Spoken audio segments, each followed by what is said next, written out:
Hey Bart, yeah, I've tried Assassin's Creed Valhalla. Like, I just don't have the urge to play it. That's the biggest problem. I'm thinking, do this.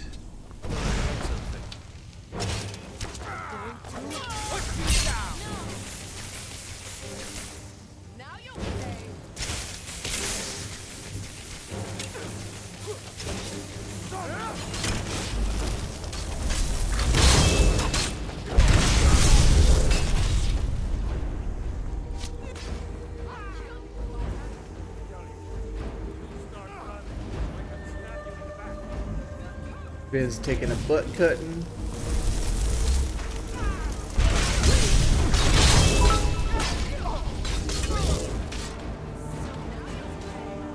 Hey Riku, thank you.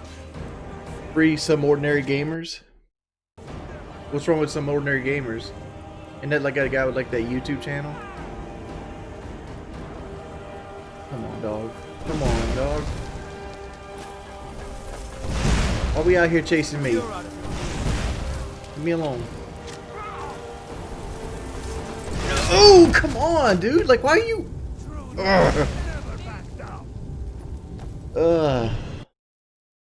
I'm playing on master difficulty. I'm in an area that's a little over my head. I gotta get rid of that highwayman.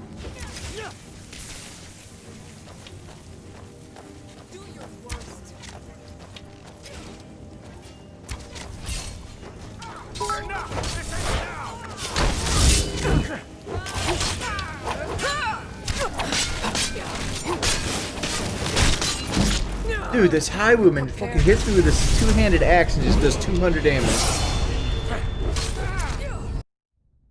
If I accidentally have consumed a fire cube, should I make a new game? I'm at the beginning. Honestly, you don't have to. What you got to do is just sacrifice the bonfire later. But it's gonna make the game a little harder.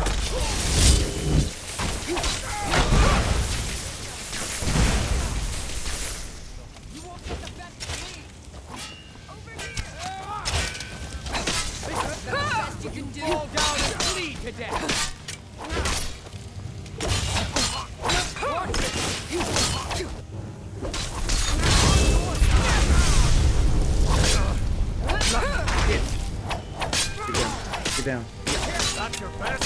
No, we're taking a stamina potion. Oh, you're fucking down. Save, save, save.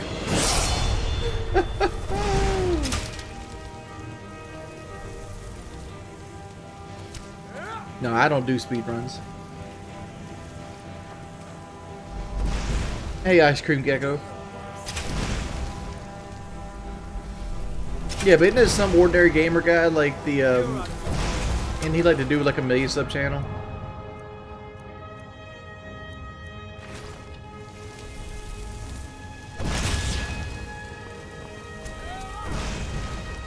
I doubt there's going to be a new Fallout coming soon. If there is, it's a remake of like Fallout 3, and I'd be pretty excited about that.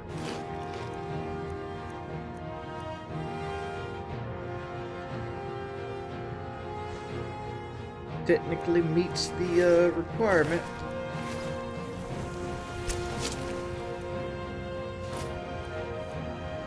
Victory is yours. I submit. Tonight we take it back. 41 months, dude. You've been around since fucking Black Ops 3. That's when I first remember seeing you.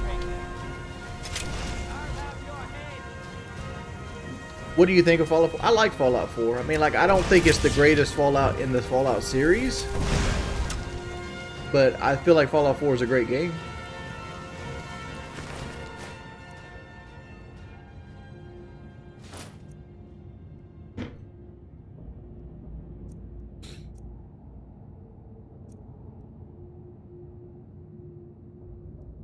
Technically fits the criteria, but it's not enough. Alright.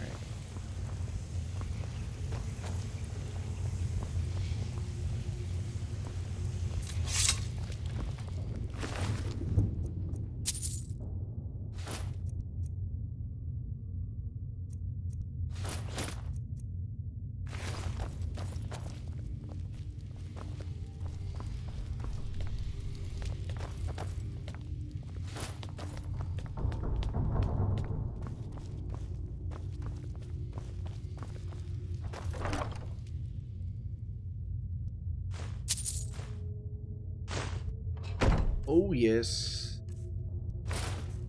Oop. What do we got here? Righteousness book. I need more magic up.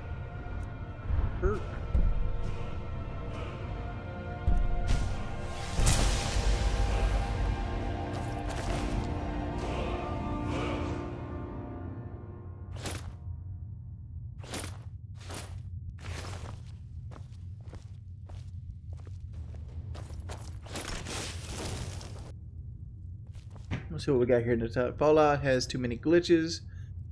The Outer Worlds was good so far. I played. I struggle to get into the Outer Worlds. Like I got into it for a good bit, and then I got through Monarch, and I just kind of lost interest in it. I figure it's one of those games that are eventually going to click with me, like Days Gone, and I'll adore it and be like, why didn't I play this sooner? I can't get into the Outer Worlds. I don't know. There's something about it. I think a lot of it has to do with the loot system being not very satisfying. Put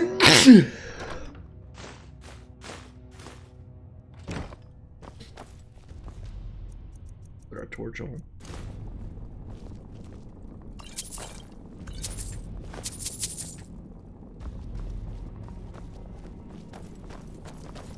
Here's the toilet. Yeah. They do have a book on the toilet? Figured there'd be a book here.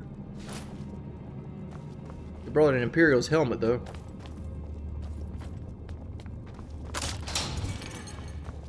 Ooh.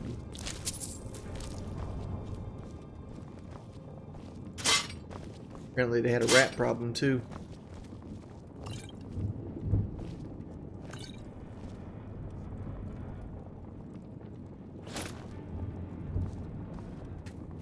Well, skeever. Really a rat.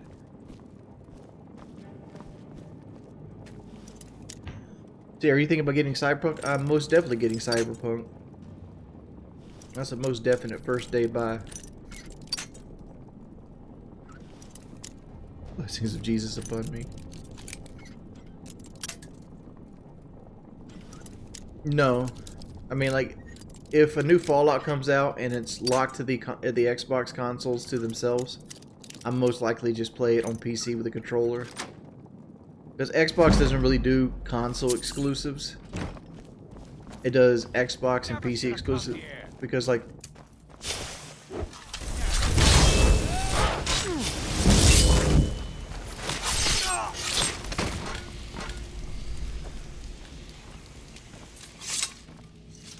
because Microsoft is more along the lines of trying to sell Game Passes now than they are trying to sell consoles. Huh?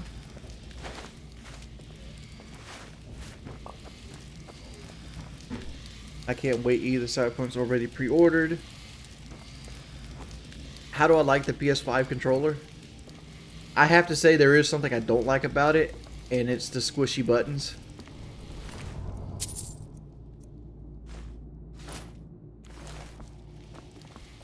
Like, the buttons are really soft, and I understand why they're really soft. So that there's a microphone built into the controller itself, and they don't want it to be clicky. But it makes some things, like the pads underneath, kind of move a little bit. And sometimes it makes the buttons feel really unsatisfying to push because of that fact.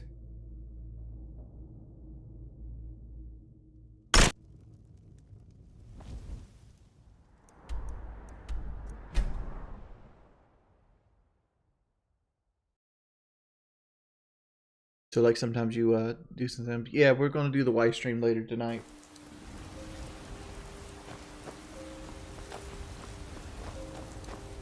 Since I took yesterday off, like, one of the problems I was worried about when I had to take that week vacation air quotations here, is it kind of put a lazy streak in me.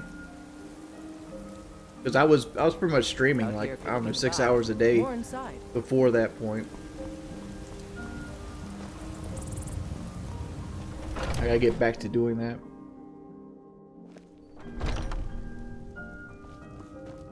Welcome, the finest weapons and armor. Orc bolt draining. You.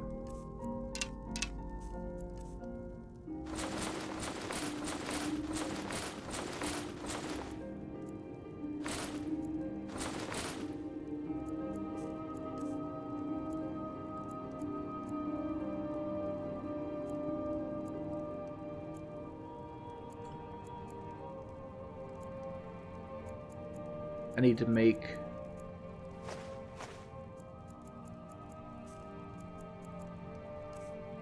daggers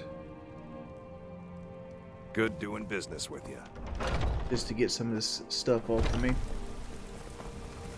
I've been looking for you. Got something I'm supposed to deliver. Your hands only. How you doing today, man? Is Skyrim Let's PS5? see. Yeah, this is Ah, PS5 Skyrim. Moving up in the world, eh? Looks like that's it. Got to go. I don't claim to be the best Do blacksmith. the leather first. Yorland Greymane's got that on me. Man's steel is legendary. All I ask is a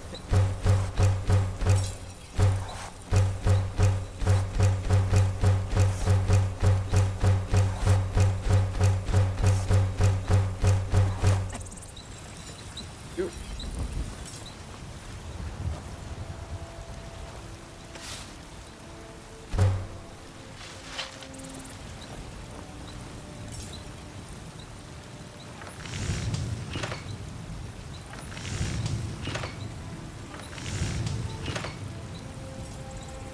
There is no iron bow.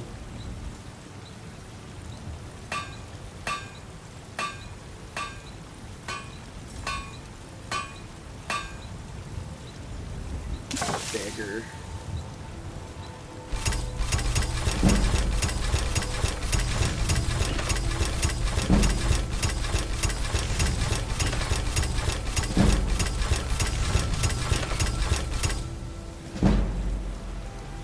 Yep. Got some good. Have you met my father? Blades, helmets, pretty much anything to suit your needs. Don't forget to check inside the shop if you need anything. Freed up some space. We need to go see Nick Valentine before we leave. Nope. Sorry. Nothing. Will you play Lego Star Wars? No, man, I'm not doing that. Wait. I know you. I don't ever really do mods, honestly. Take a good look around. I'm sure you'll find what you're looking for. Everything. Trinkets, odds and ends, that sort of thing. Like, for the most part, I don't do mods because I feel like if I want to do a mod, I need to play another game. And that's my honest opinion on it.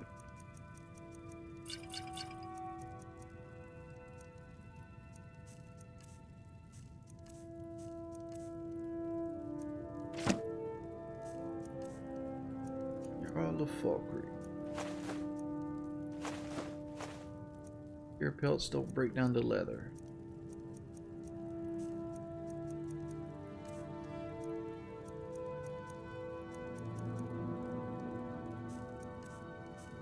Let's just sell this because we're never gonna remember to put it on. Do come back. How'd you get your PSO? You had to drive somewhere? I got kind of like stood up by like a, I'm gonna use air quotations here, viewer.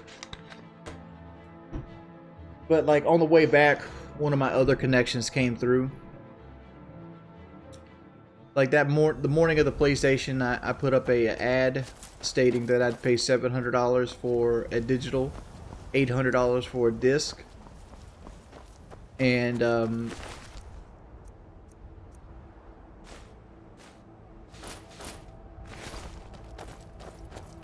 somebody came back and came back to me like, "Yo, I got a disc, but I want $900 for it." And I was like, "Well, I'm waiting on this one right now. If it doesn't fall through, I'll get back to you, and we'll get together and see if we can get this PlayStation bought." I didn't want the fur shoes. I don't want to equip that shit either.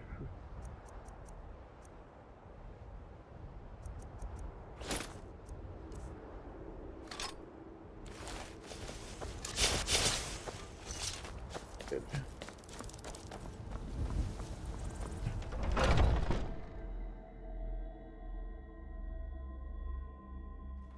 You had no idea Elder Scrolls Skyrim was so good. There's a reason the game is continually played to this day. What was that?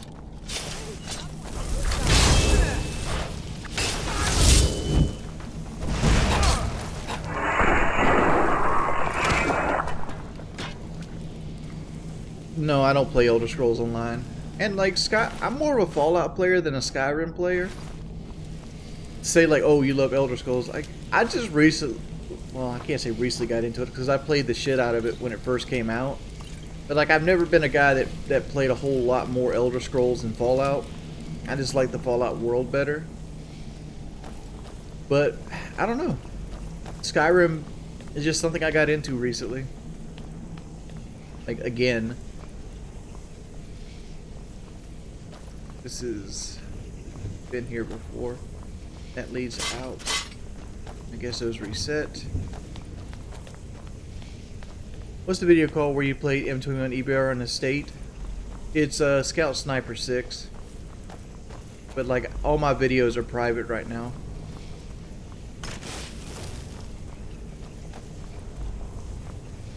It's not like you build a one. Did I try Fallout 76? I did. I got to level 50, but like I don't know. I just can't get myself to want to constantly play 76. Like everything about it feels limiting.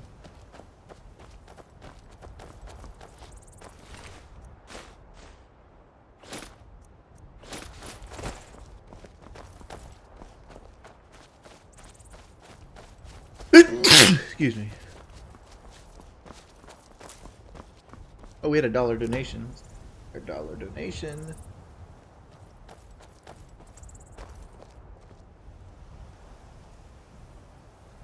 Titty Wiener.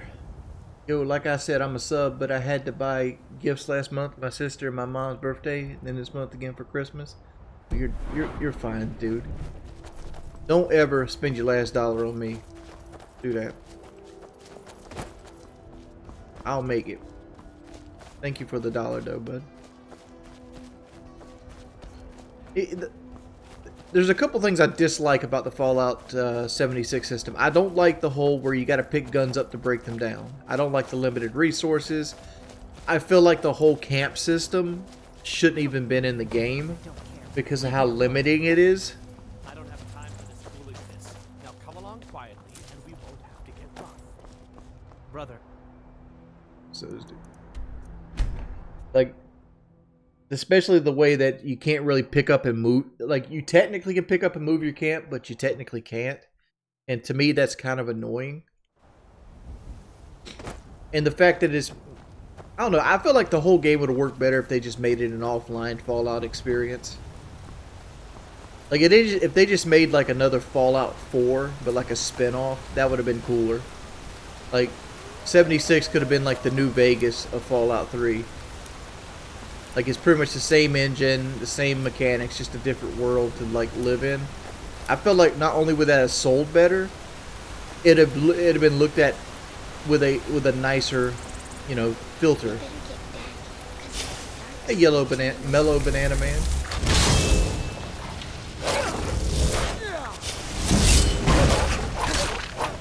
I wish you could conjure a fucking shield. That'd be nice.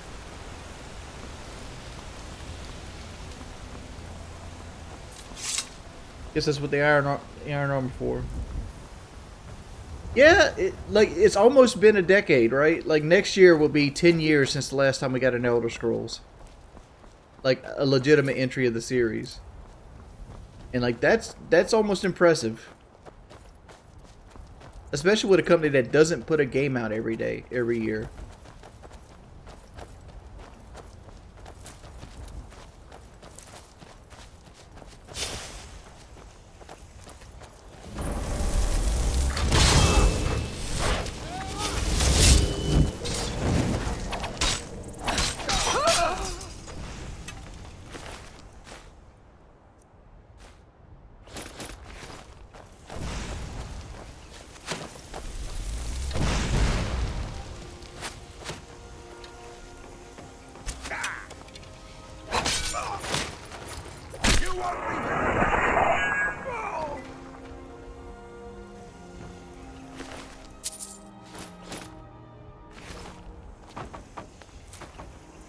where, dude, I actually think I like Oblivion better than I like this game. I just don't have any way to play Oblivion. Like, honestly, for me, like, I would love if Microsoft went out and made what you call like an Oblivion. How about the Game Brio trilogy, right? You have a game, let's call it an $80 game, even a $100 game, right? Of Game Brio games remastered for the modern consoles. Like, you get Fallout 3, Fallout New Vegas, and Oblivion for like $100, all remastered, all with each individual trophies. I'd buy that.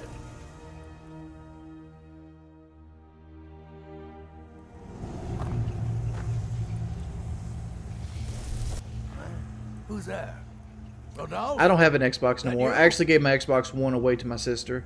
Boss was looking for you. Said he'd be up at the summit. Better not keep him waiting. Yeah, I don't care about you. You don't even got an iron helmet on, bud. That technically fits the criteria, but freaking it.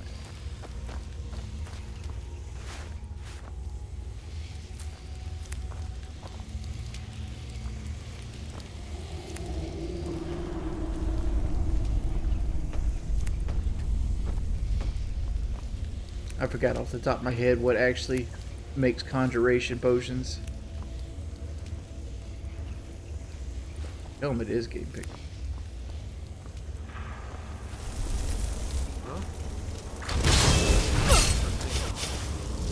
Ooh, spin.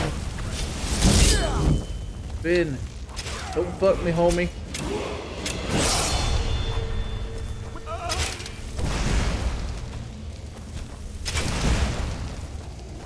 Oh, dude, I prefer to stream only other stuff than FPS titles. Like right now, I haven't been streaming much lately because one, got a bit of a lazy streak going on, and two, I don't really know what I want to stream. Because, like, again, like Rainbow requires a 5-stack, and with like the current goings on with my YouTube channel, my Twitch channel, I can't really pull a bunch of 5-stacks together. I'm right behind you.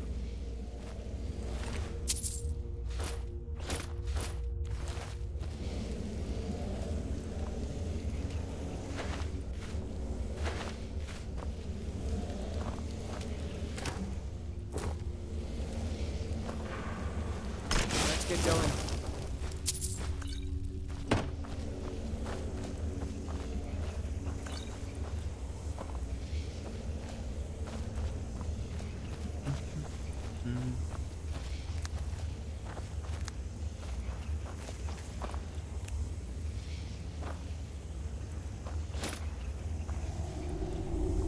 You think it'll work? Time to end this little game. Are you still playing Siege or not? I played Siege yesterday. We had a terrible rank experience, and then it turned out to a good one. Like, we started out like 1-6, and we brought it back to be 6-6 for the day. So I ended up getting gold 1 after putting my placements. So that was fun.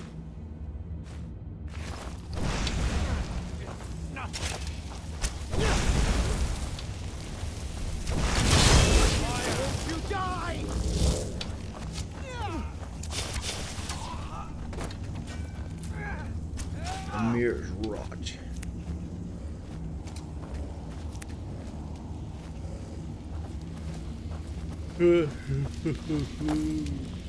I think the reason we lost so much was because we were 3-stacking, and we lost a couple games, and it kind of like put us in a area where we couldn't really get good teammates. Like, so we'd always get stuck with like one dude that was like obviously a bronze player, and the other team would have somebody smurfing, like throwing on purpose to get easy kills and ranked.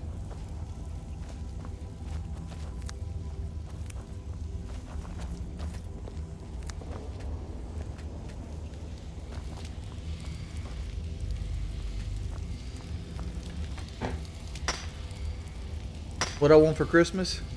I don't know, man. Like, I don't really want anything for Christmas. Man, me and the wife kind of want a 4K camera, but like that, you can't ask for that for Christmas, and that's really expensive.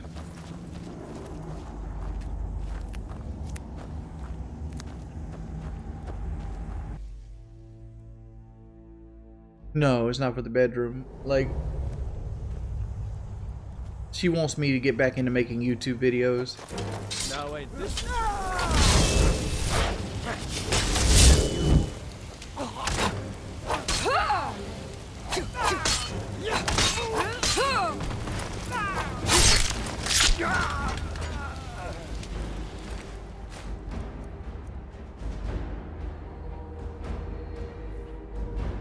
That technically fits the criteria too, but we're almost out of space, so we're just gonna let it go.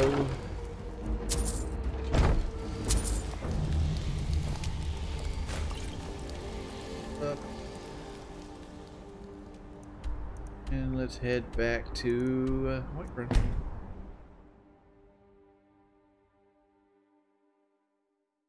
I am not the PC guy, dude.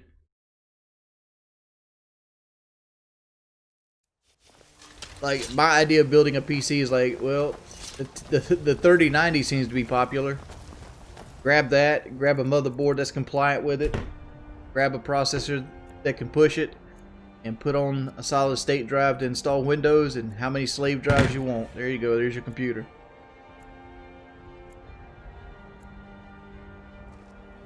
But with that being said, that's like, what, $4,000? Good luck.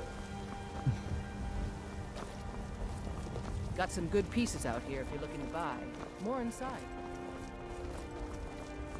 There's a nip in the air. Cold won't be good for my coins, fellow orders. Hey, the whole point of doing YouTube for me right now would be the comments.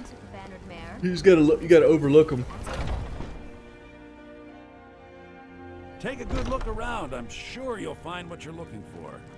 If not, everything... Oh, a bit of this and a bit of that. You have anything for sale?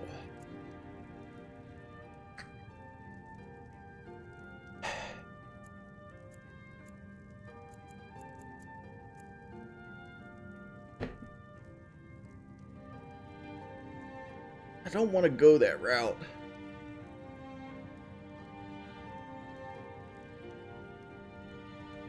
Let me look at my levels up here. Have I already put stuff in heavy armor? I think I have. Yeah, I've put 1 point in heavy armor.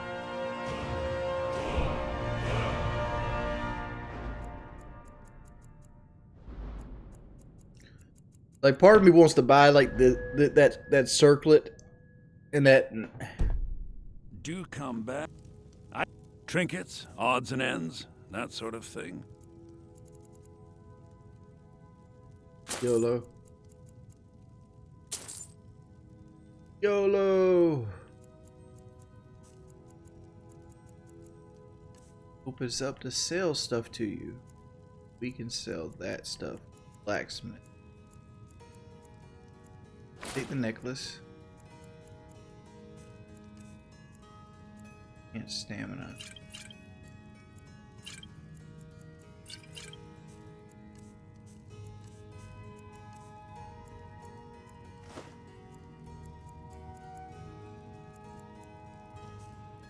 Alright, so we're just gonna sell all our stuff to you now.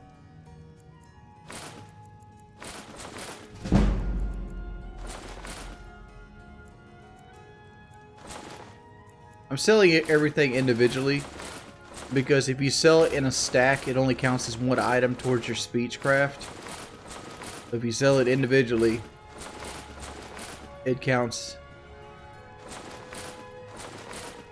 independent of each other. I can sell this too because I'm not really using that, but I can break that down.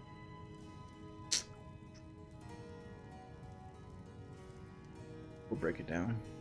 Remember, I'll give you the... Need something? Do you get to the cloud? Well, I'm streaming right now just to stream. I mean, like the consensus stays the same. Nobody really donates on RPG streams.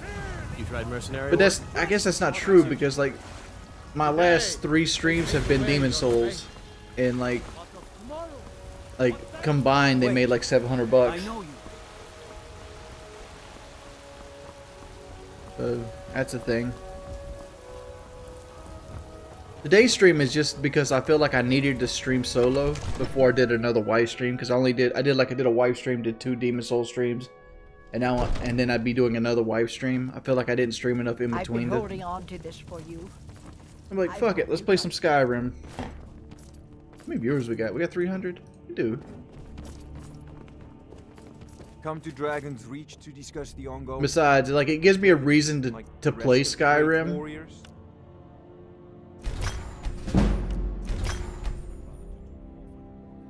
Because I need to kind of force myself into the Skyrim. Not really force is the wrong word. Like, it makes it so that I need to get this character built up for later, because I eventually want a 100% Skyrim, but to do that I need a character that can play the DLCs. So gives me time to build that, and I talk to you guys. The stream tonight is gonna be like 2.5 hours long. It's gonna start at like 7:30, 8 o'clock. It all depends, because I plan on taking the wife out to the IHOP tonight. They're reforming the Dawn Guard. So it all depends on how long we spend at IHOP and like that nature. And like, you know, things are always subject to change. You know what's wrong with Skyrim these days? Everyone is obsessed with death.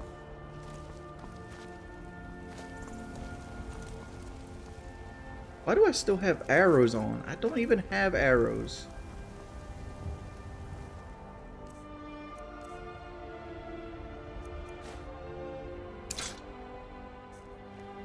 I'm gonna go buy arrows, put them on, and take them off, see if I can get this glitch off my character.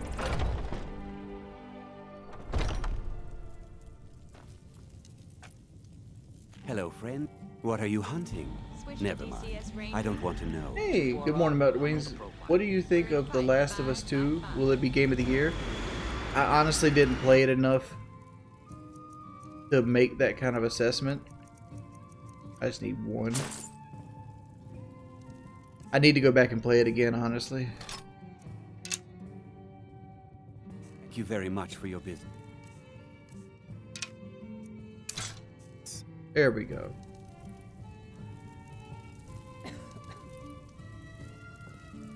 Hagrid, take a look. Here. Enjoy you some orcish arrows. And some steel armor.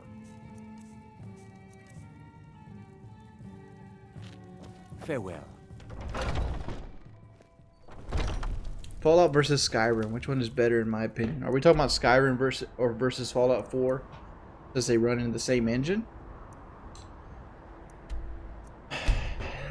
That's a tough one. I mean, I feel like Skyrim's a little bit better than Fallout 4.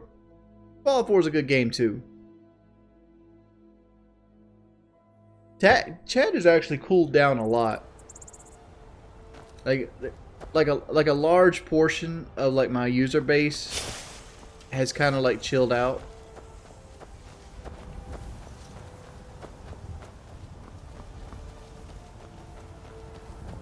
Like most of the people that come in here just to hate on me have kind of moved on.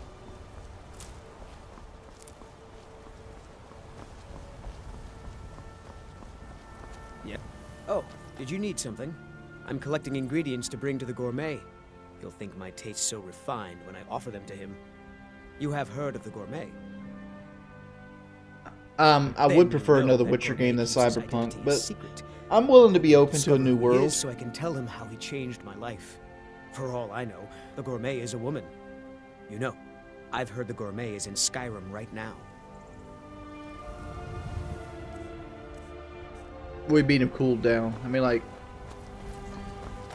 other than like a couple hardcore trolls that just try to affect my personal life, like like you get a stream every now and then where they like unify and try to like make me upset, but like a good portion of them have given up, honestly.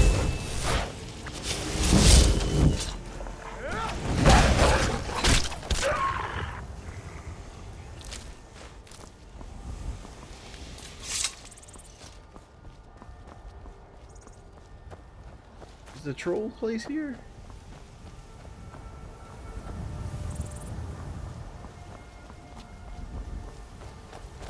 Trolley, trolley, trolley! Right here it is.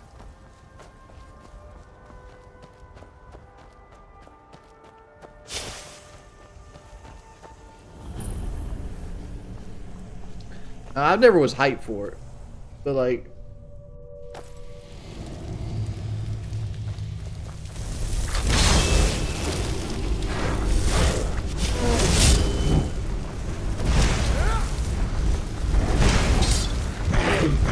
don't get me, dog. Don't get me. Don't hit me. Oh, backed out.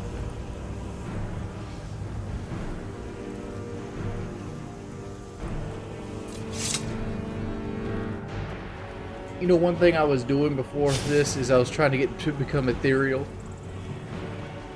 I really need to become ethereal. Can somebody look up where other places become ethereals at other than the Skyrim dungeons?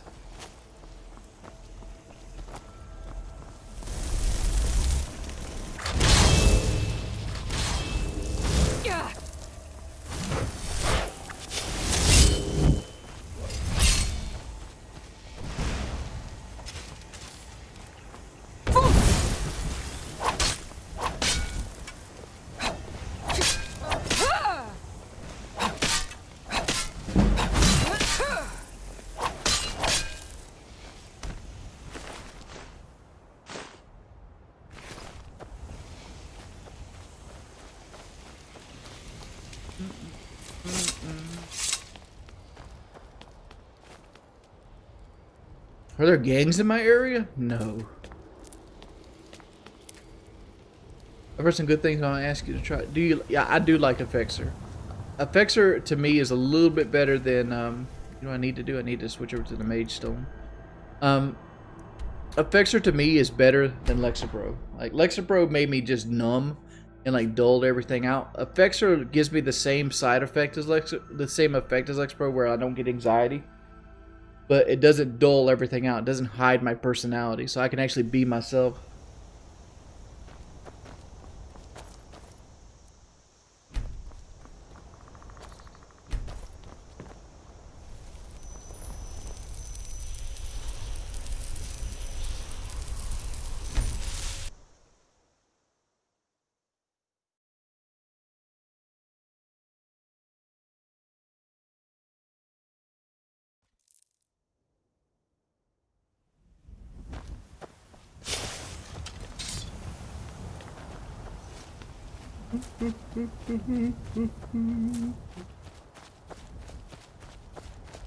Ugh.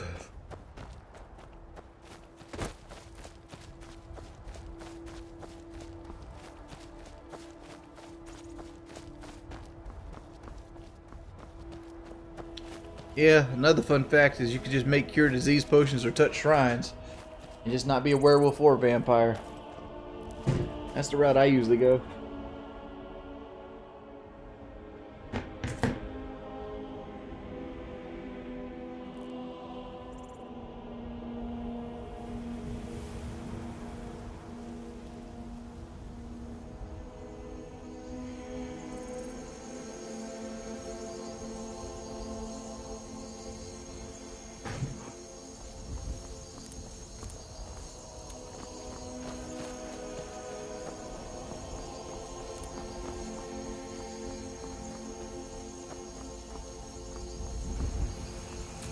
Let's see what else we got here.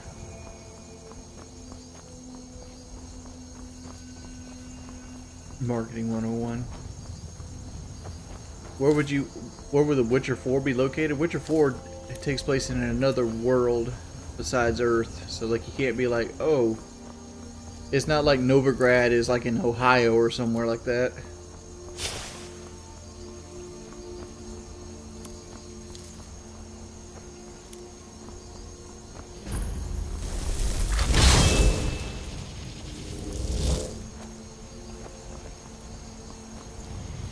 This person wants to try to rob you, boy. Hold it. This here's a toll road, see? You're gonna have to hand over, say, 200 gold if you want to use our road. How about I just kill you? That's a real shame. I know, isn't it? Cave your skull. You picked a bad time and lost it. Like a bite of a swing.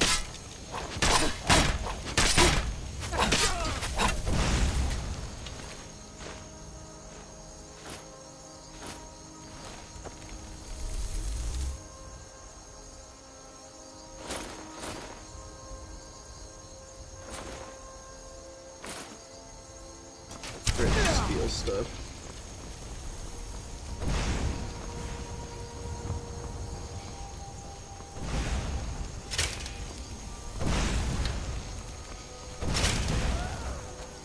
Homeboy out here fell down. For you. Time to finish this. Have you ever placed... Is your place haunted? No. I don't even believe in ghosts, honestly. I don't understand why people believe in ghosts. Well, I kind of understand why people believe in ghosts. That's kind of a dumb thing to say. But I find it silly that people believe in ghosts because of that reason.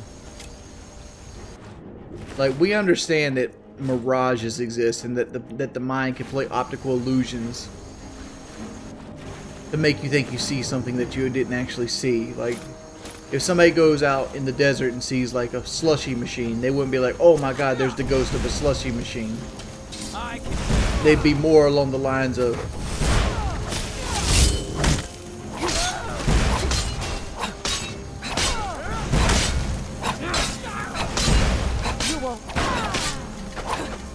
they'd be like, oh man, I'm seeing shit.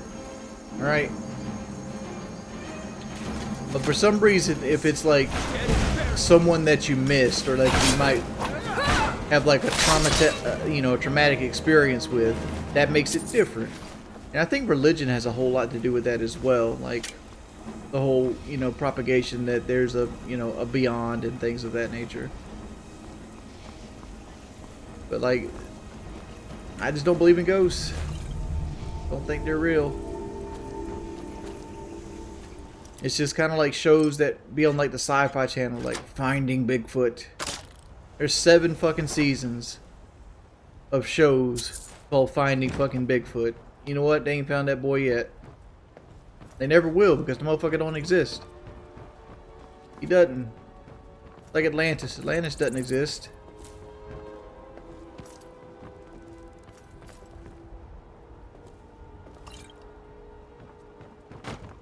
Have I met evil people in my life? I mean, I've met people that are ignorant. Does that count? I've met people that are stupid. I've met people that make bad choices. I mean, like, to like put like this overly importance on a bad choice. I mean, like, I guess you could say like evil is an actual thing because like there's people out there that made choices that are just grossly and undemonstrably like terrible. Like, why would you ever make this choice other than you're being a piece of fucking shit, right? But like, I feel like people are quick to put like the whole like this person's good, this person's evil on things, right?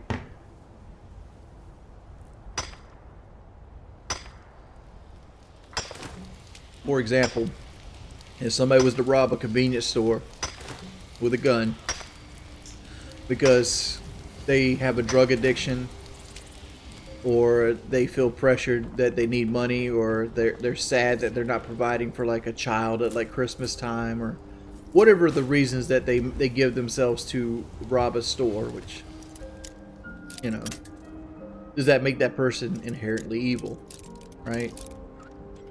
To me, that person is more a person not working with all the facts, a person that desperation breeds bad choices, right? But on the flip side of things, like, could you say Mussolini is an evil person? I'd say yes.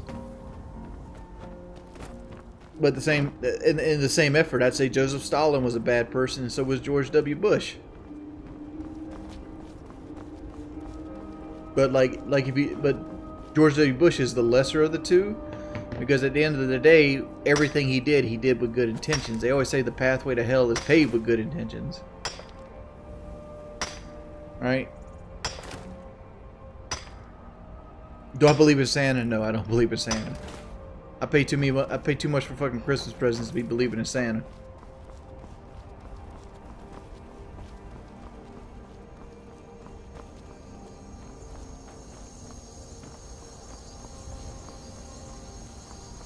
Do I know someone with a drug addiction? I know a bunch of people with drug addiction, dude. I mean, the vast majority of the people I know have some sort of drug addiction. It's like, pain pill addiction is just a way of life in South Carolina.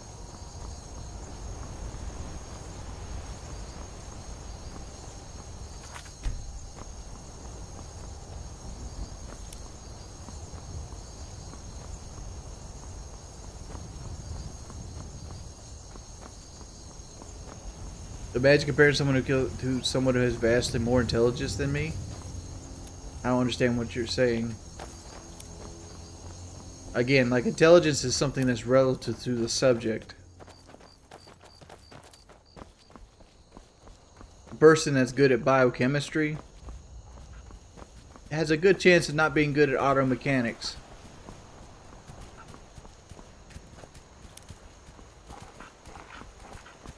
Like, there's an understanding of a baseline intelligence that's expected.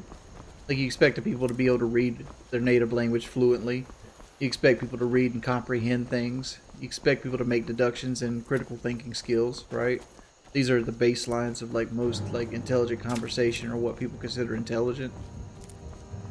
But, you know, to say that somebody is smarter than you because they know how to build rockets, yeah, they're smarter than you at building rockets, right?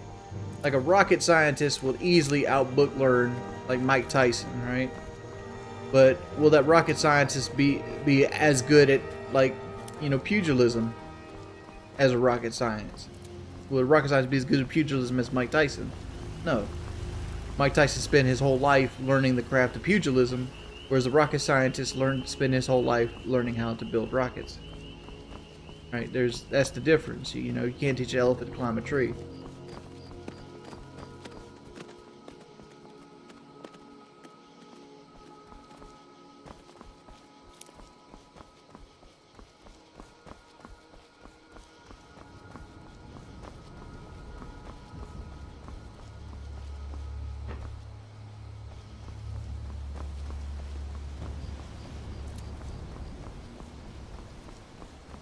I've seen Death Note. I've watched the movie and the anime, and, like, I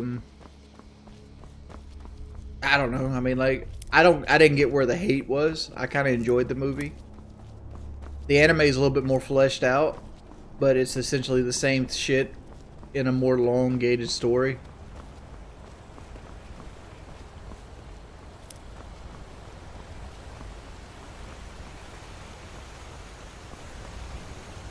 The rocket science pugilist, yeah.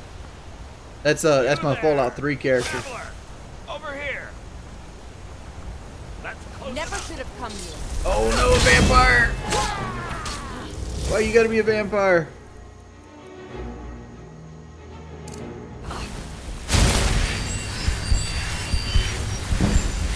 Come on, dog. Don't quit with that shit. Quit with that shit. Fuck, boy.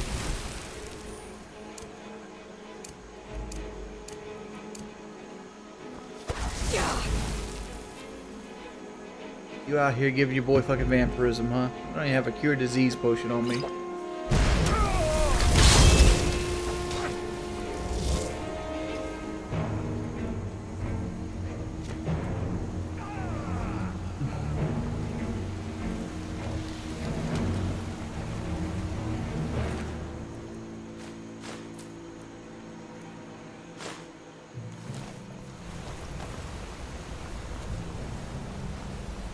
straight hit me with the fuckboy status.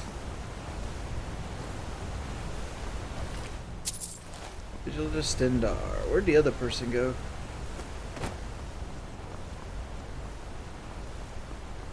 What are my favorite games to play? Like, currently I've been playing a lot of Demon Souls and Rainbow Six. But, like, I platinumed Demon Souls yesterday. By the way, fuck getting gold coins from fat officials. That is all.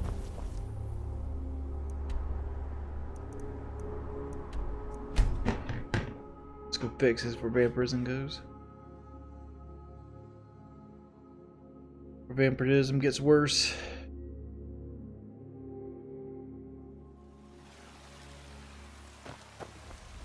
How am I liking my PS5? I like it well enough. I wish there was more games to play.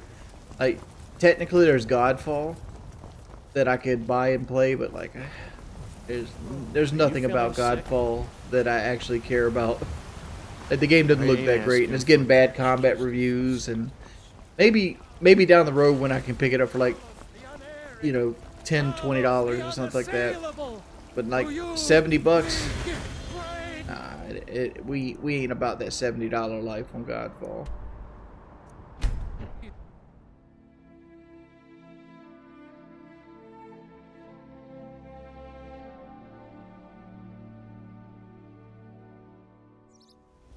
Favorite Christmas movie? We've answered this last time, and I thought I said Jingle All the Way. Then we had a debate on like if Die Hard is considered a Christmas movie.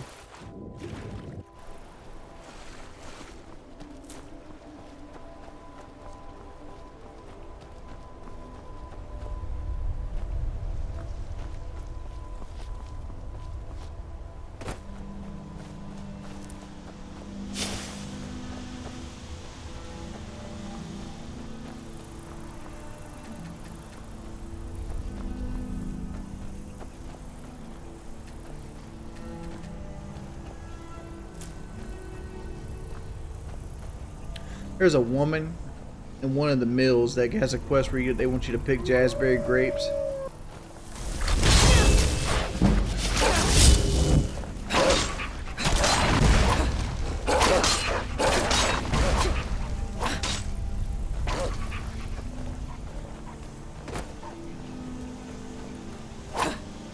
Come back here, Wolfie. Let me smash you. Swingy, swing, swing, boy.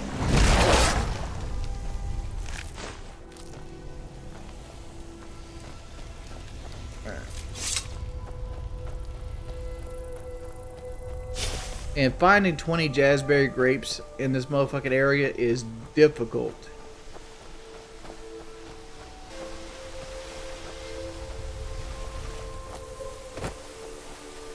Where do I see myself in 10 years from now? I don't fucking know, man. I don't think about that. I don't think about shit that far. You over here like where you see yourself in 6 years. I'm over here thinking like, huh. Where am I going to be at like an hour from now?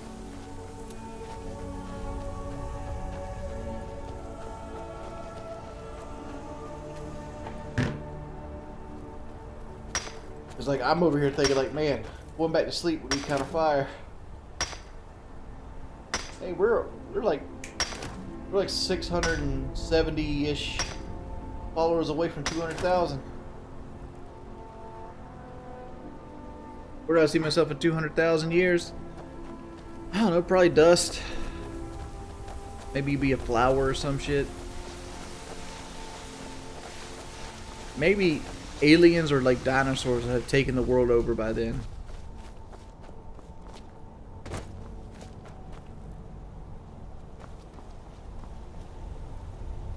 Phil Hartman, isn't that the guy that got shot by his wife?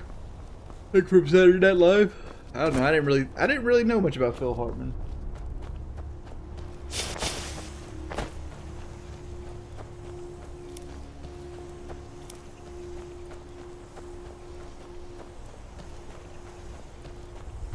Breathe, bluster.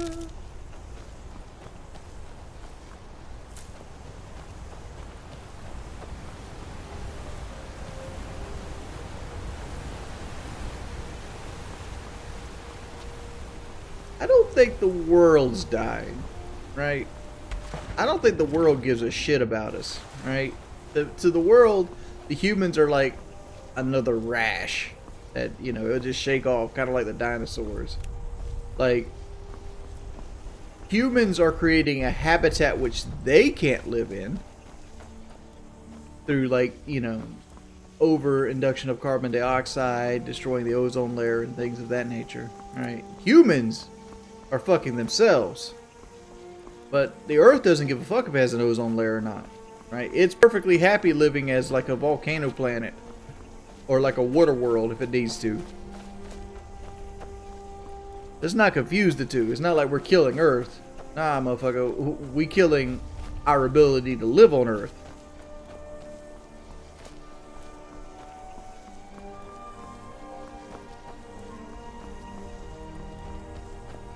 I have seen the metal monolith things.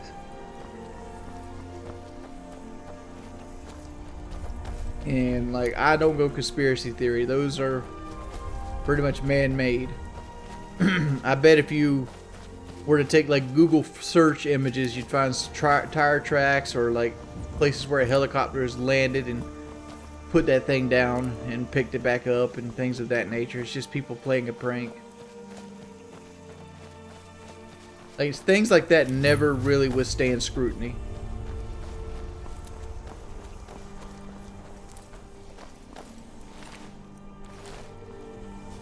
You're dead.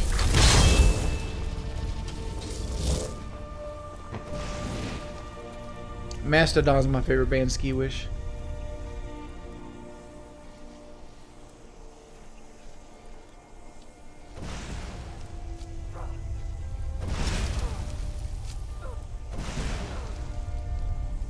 Could be breast.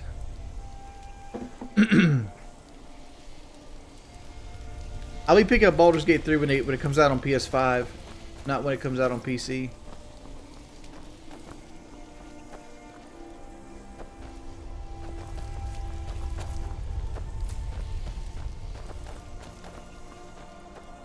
Remember there being more people out here guarding the exterior of this fort.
Do I listen to Gojira?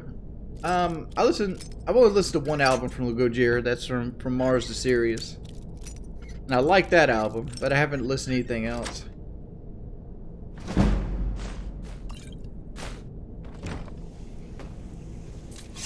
Man, okay.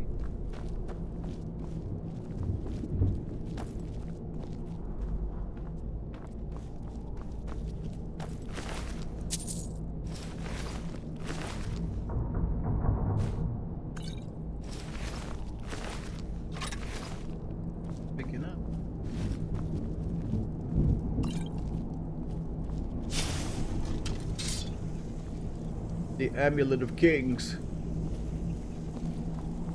I must find Martin. Martin was his name.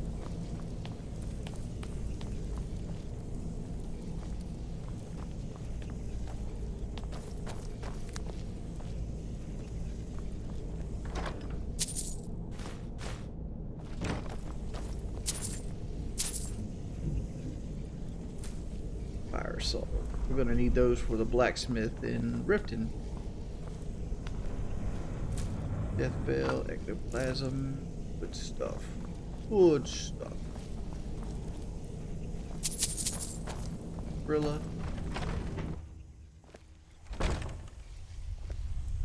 The way of all flesh. We better get back, because it'll be dark soon, and they mostly come at night. Mostly. I don't know how to say your name. My son ate cat. Is that how you say your name? Rocco, get away. Wants to eat you, buddy.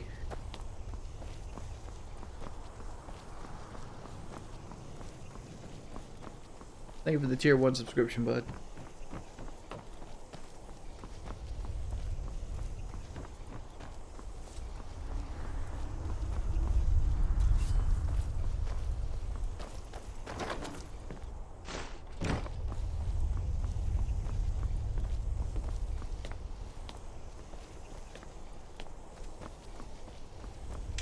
I feel like this fort was way bigger than it in like future playthroughs. Like I don't remember there only being like 4 wizards here.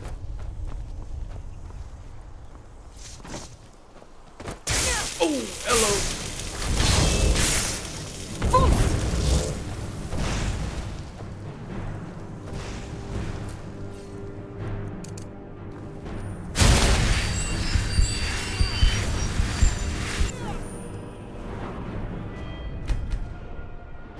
Need to grab restoration 1.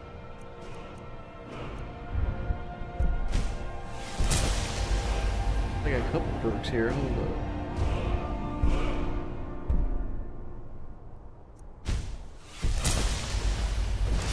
Not the best you can do. Power I wield.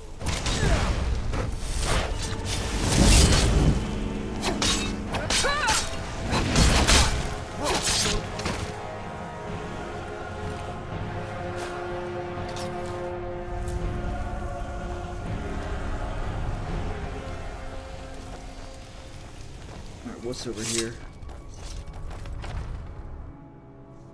Are you still friends with that ginger dude? Oh, you talking about Stan? I'd say yes to that question.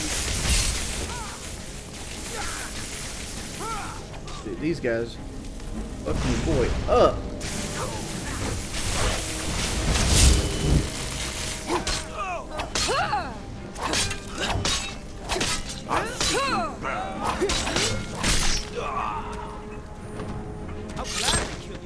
How come you're always a mage? I don't know. I like mages. Like, I feel like a mage is a much more fun playstyle than warrior. Because, like, to me, like a mage, you kind of play to, like, problem solve. Whereas a warrior, you just come in and smash shit. Like, you just spam the R1 button. And, like, I've always been more drawn to, like, necromancer type classes than I have anything else. I don't know why. Like, I've always liked to being like a support person, like a healer, or like a tank, or like something like that. Like a warrior class that's 100% built around like taking damage and mitigating it and like drawing aggro, versus a DPS warrior.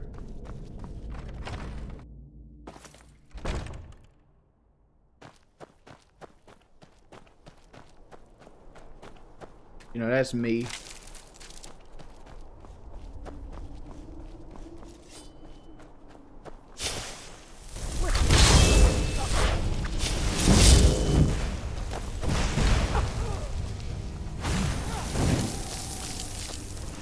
I really need to become ethereal.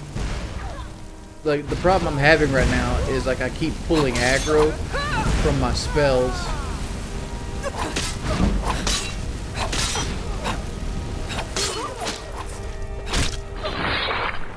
And to be fair, this is a more warrior type build, because like this is, instead of using destruction, I'm using the bound weapons with one-handed.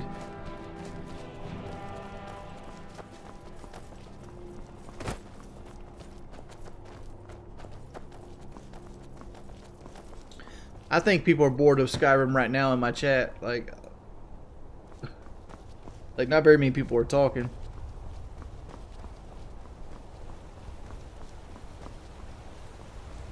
What was my D&D character when I used to play? The last D&D character I had was a gnome illusionist.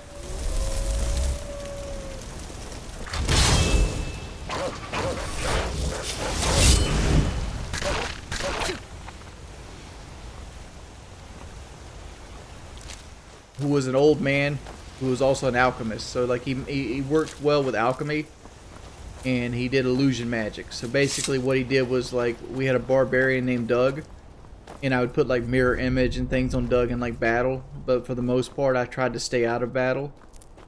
But like I had a super high constitution score and a super high armor class, because gnomes are considered small, so they get a native armor class bonus for like that. And between constitution, my constitution was like a +4. So I had somewhere of the realm of 80 or 90 hit points as a wizard.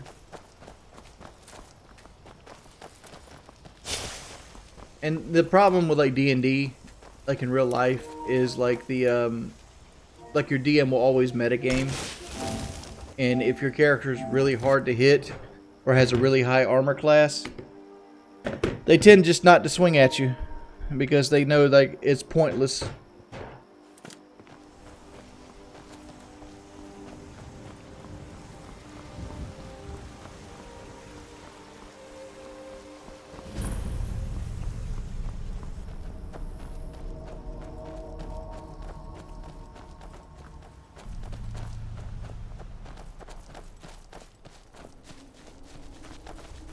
Uh, 3.5 is what I usually play. I haven't took the time to learn 4 or 5 D&D yet, because 3.5 is what we played in high school.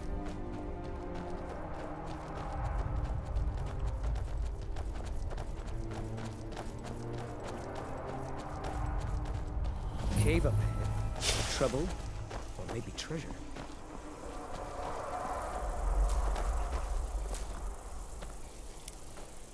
I think this is part of a quest, so we'll skip over it for right now.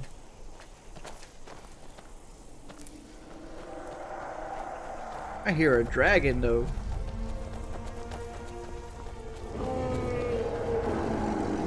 Yeah, this is the one that kind of hangs out in this area.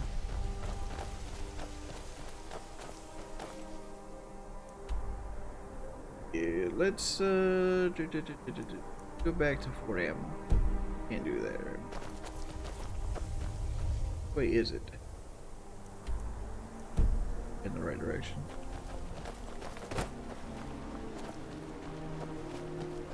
Let's go back toward that bridge. That probably head us towards Iverstead better.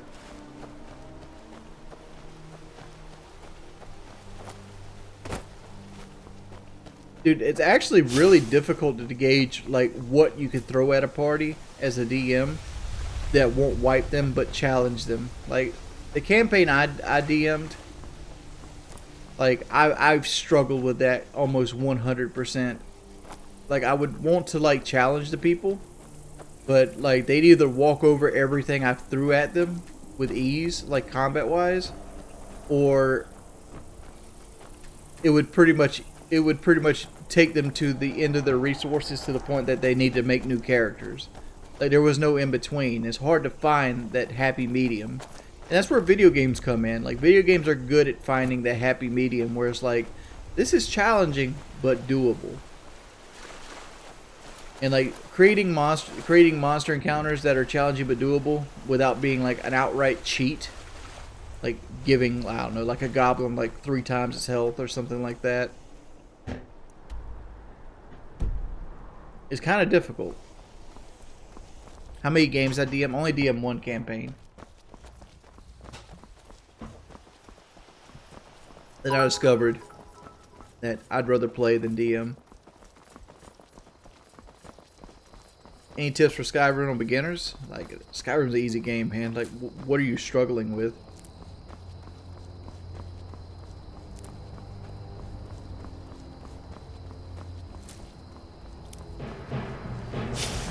Oh no, oh no, oh no, oh no. Yeah, play with that. that. Oh.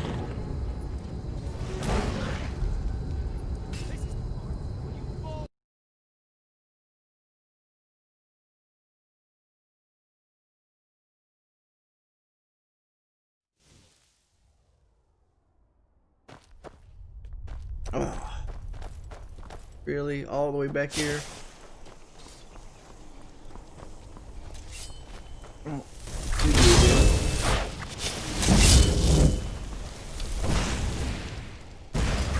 So we got the restoration.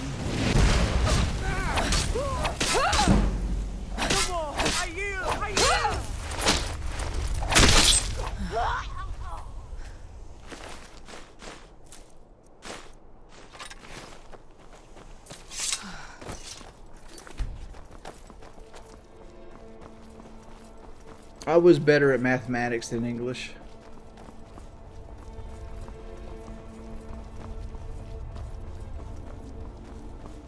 How many pets have I had in my lifetime? We better get back. Like, I personally owned? Mostly come at night. Mostly. I mean, like, do you consider Bongo mine? That's technically the wife's. Like, Bongo's the animal she brought into the relationship. I'd say, like, my personal ownership of animals has been 3. Rocco, Grayson, and Bailey. Those, like, Rocco was my first ever actual pet that I got myself. That's why you pretty much see Rocco hang out with me at all times. He's my homeboy.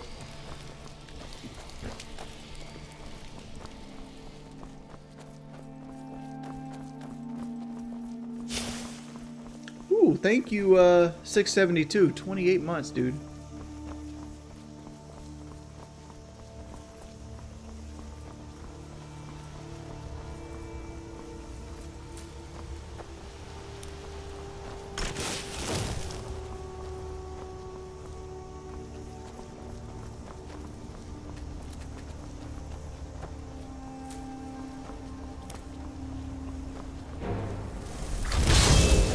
Motherfucker. No, not again. Not again. Not again.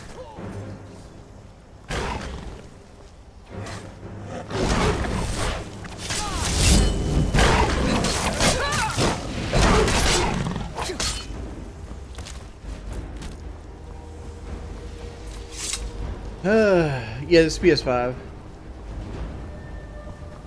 No, like I said, if the new Elder Scrolls is Xbox exclusive, I'll probably play it on PC.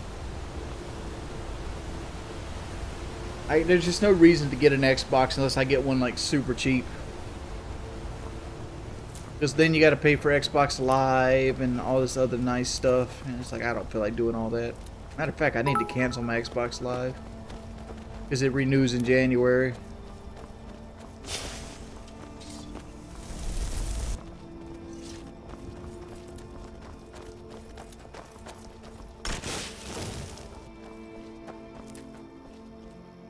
Does your wife call you Wings? No. Most people in life call me Jordy. That's my name.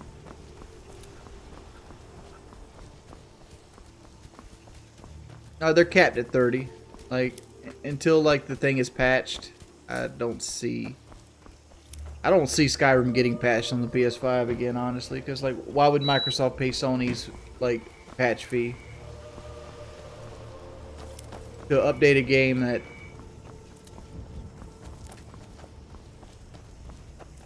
that doesn't make them any money? You'll probably get a 60 frame patch on the Xbox, probably not pay it PS5 though.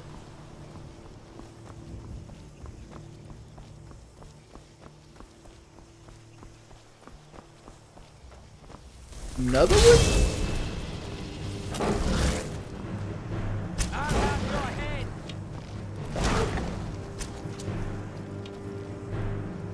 They might remaster Skyrim for the 8th time. How gladly kill myself.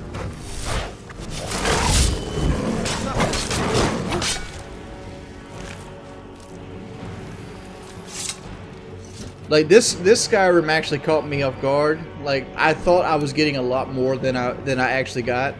Because when they showed like the trailer, like it looks so luxurious. Matter of fact, we should watch the trailer. Look at Iverstead. We'll watch the trailer.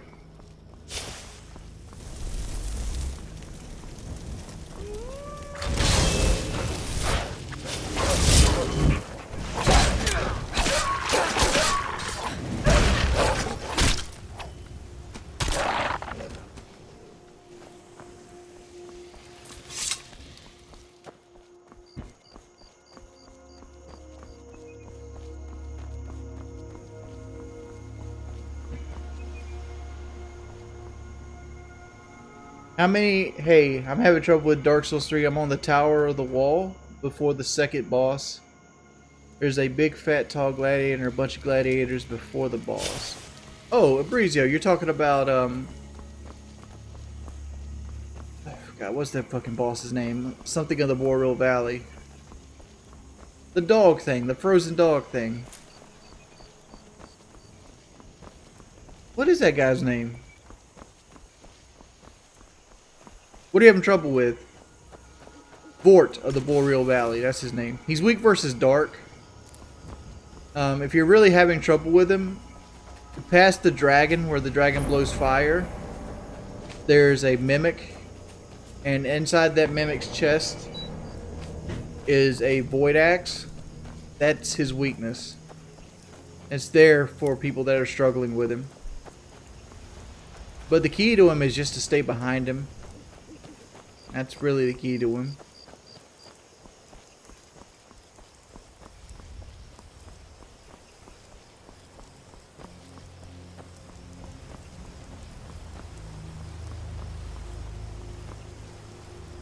Better stay this way.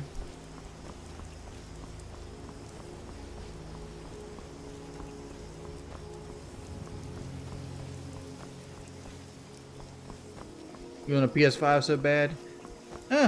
Other than Demon Souls, there's no real need for a PS5, honestly.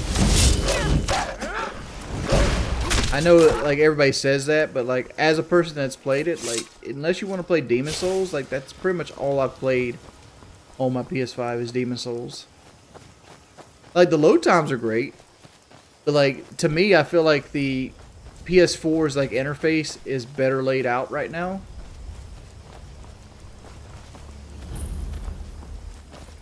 And I still kind of like the PS4 controller a little bit better. But that's mainly because I don't like the mushy buttons.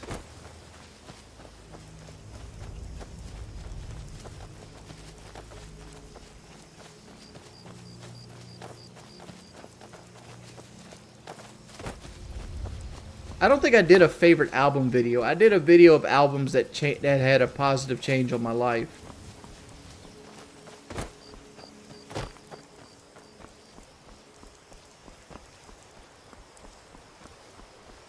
Like albums that had an impact on my life. It said that they're not my favorite albums ever. It's my top 10 albums that affected my life the most. Which I remember the number one of that was 9 Inch Nails' The Downward Spiral.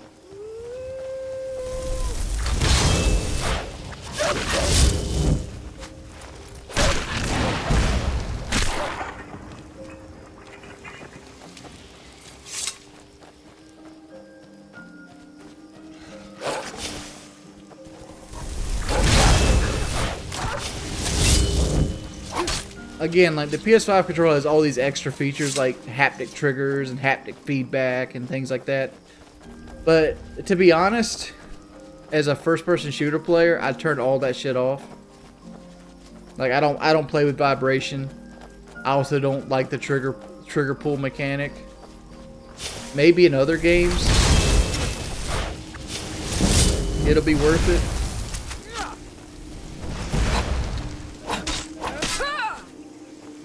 But I feel like for example, they tried to put it in Rainbow. All it did in Rainbow was make it so that enemies that didn't use it had an advantage on you. That's all it felt like it did.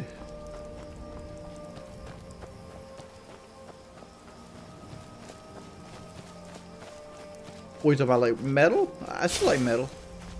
I mean, I don't listen to it almost. I don't listen to metal exclusively. Like, there's some people that say, "Oh, that'll sit there and only listen to metal," because like they're like stuck in like their teenage years. All right, that's not me. I listen to it when it comes on, or like if I'm in that kind of mood. Like to me, a metal album has to be digested and listened to like 2 or 3 times, and it's better to listen to in like long form than taken in small sample sizes.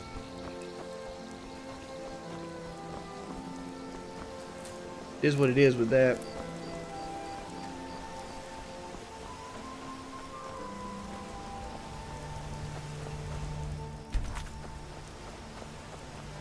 Can't tell her what to do. She's our only Dirty Jargon. I like to play to win. On your way up the 7,000 steps again? Passing through on your way. I've been to them. Being mad. Well, not that they would. They see mostly the graybeards tend not to. Well, trouble is, my legs are real. Here, take this bag of supplies. Not today. I'm just not ready. I died last time I streamed on this. I ran into some ice wolves like right up here and died and went all the way back to the fort I started in.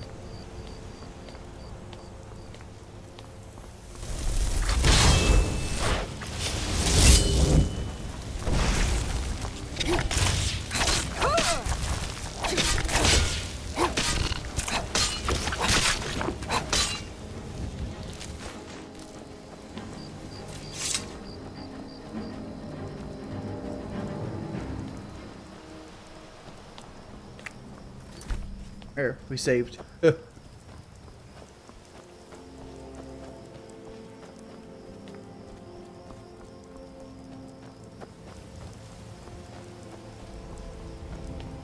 How did the downward spiral affect my life? I didn't listen to the downward spiral when it first came out. It came out in 1994. I really got into the downward spiral during the early 2000s when I was kind of exploring music, and I had just got my car. I had a 91 Honda Accord, and I changed out the CD player for because the car was 91 and didn't have a CD player in it. So we put a CD player in it, one of those JVC CD players, and this is the period where burning CDs was a popular thing. You really fucking one-shot me. Holy moly, dog.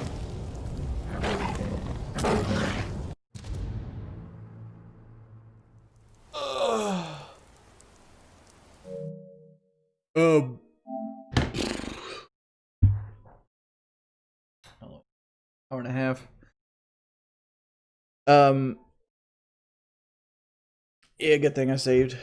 But like so we burnt CDs, and the Downward Spiral was the first CD I burnt in its entirety. So I put it in my car, and I kind of just left it in my car. So like every time I got in and out my car, it was always playing on loop, and I just never changed it because like my car didn't have the radio antenna didn't work in my car, so all I could listen to was like CDs I put in. It only had that one CD, so I listened to it a lot. But I was also going through a period where like I wasn't liked very much. I didn't really have a whole lot of friends. Like I played D&D. This is a high school experience. I felt fat and unhappy and like miserable with myself, and like I didn't really have the greatest like parental like guidance figures. Like I was kind of raised by my grandparents. Neither one of my grandparents had a very good education, so like they didn't really know how to like take somebody and mold them into like a functional human being. So I pretty much had to do that on my own. And I didn't really start maturing well until like I started working at like Met Glass. Like I started picking up father figures from like other people I worked with and like taking my guidance from them. So I ended up having a bunch of fathers at Met Glass because I was like the only young person there. And that, and kind of like, moved on to like Woody. Like Woody was an inspirational father figure to me. And later on in my life, like Eddie the Chump, I looked at Eddie the Chump as like another person. It's like, wow, I really wish I was like this person. So like you kind of got to see me grow up as a human being through YouTube. But like the Downward Spiral pretty much nurtured my feelings and emotions because you could feel the pain in the album. And it was just that period. But the Downward Spiral and Melancholy and the Infinite Sadness by the Smashing Pumpkins were like two albums I listened to a lot. And like to me, those albums are depression. And that's what depression sounds like. Even though like not every song on the albums is depressing. But like for example, like The Warm Place, which is like a solo on the Downward Spiral, to me is what depression sounds like. If you ever want to go listen to it.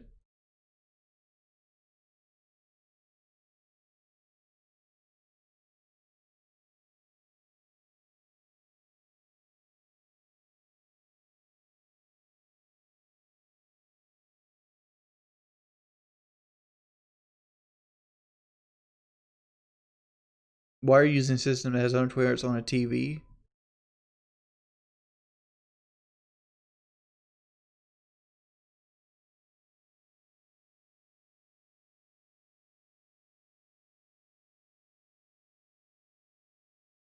Well, we're talking about a video I made where I talk about. In fact, we can just watch the video. Honestly, like it's my fucking video. What are you gonna do? Copyright me?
It's a 30-minute video.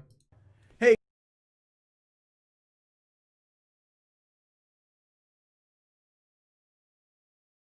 Before you jump off the gun and say your favorite album isn't on here, this is not a top 10 of all time. This is not my opinion of the top 10 of your favorite album isn't on here. This is top 10 albums of my life. And before you jump off the gun and say your favorite album isn't on here, this is not a top 10 of all time. This is not my opinion of the top 10 of all time. This is a list of albums that influenced my life to create the person you see before me today. I feel like in my circle running, I have one of the most diverse music backgrounds there is. I mean, most of the stuff I grew up with, I started out listening to the country music when I was young, mainly because it's what my mother enjoys. My mother enjoys country music, so I listened to that my entire youth. And generally what you're kind of put around is kind of what you enjoy. And as I gotten older, I slowly progressed more and more into rock, and then into metal, and then into softer stuff. But the album I've composed before me is only albums that made a imprint in my life, and I suppose my life would be different if they weren't there to begin with. There are some runners up, so I'm gonna go ahead and get the runners up out of the way. The two albums that could have made the list, but they didn't make the list for certain reasons, is the first one is Tool's Undertow. Came out in 1993. It was probably Tool's masterpiece album. It didn't make it mainly because I was so much more of a fan of the other albums, and it never really got me through a period of my life, and it never influenced me emotionally. Even though it has a lot of good songs, and I remember playing it a lot, even though I bought it way later than when it came out. I mean, I think I got Undertow in 2006 was the first time I actually heard the album. And another one, which was actually going to be number 5 on my list, but I remembered an album that was more prevalent to what I was doing, was The Rise of Brutality by Hatebreed. And the reason this was going to be number 5, is even possibly higher, was it changed a period over in my life. But I decided to go against it because there's an album that's more influential in my life than The Rise of Brutality, even though it was one of my favorite albums and it played a huge role in my life, mainly coming out of depression in my high school years. The Rise of Brutality gave me insight, it gave me strength, it gave me confidence in myself, and to this day, it's still an album I put out or put on often. Has very emotional stuff. It was the kind of music I listened to at the time, and yeah, powerful album. If you don't own the album, you should buy it on iTunes. If at the very least, find the songs on YouTube and listen to them. They changed my life. They can probably change yours too. So let's go and get into this. Number 10, the 10th most influential album on my life is going to be Korn's "Follow the Leader." And you might say to me, Jordy, Korn, Follow the Leader, Korn's lame. Well, back in the late 90s, Korn was not lame at all. Korn was very exciting and very new and fresh. Keep in mind, hold up, somebody's saying Hatebreed is a racist band. I don't know anything about the singers themselves, but like none of the music that Hatebreed makes is a racist music. Hatebreed makes music that is a lot of power chords, and they make about uplifting yourself out of depression. That's what Hatebreed is. Like it's nothing to do with racism. It's nothing to do with anything negative. Like everything about Hatebreed is positivity and like building people around you. Like people who like don't look at the name as like it's something like that.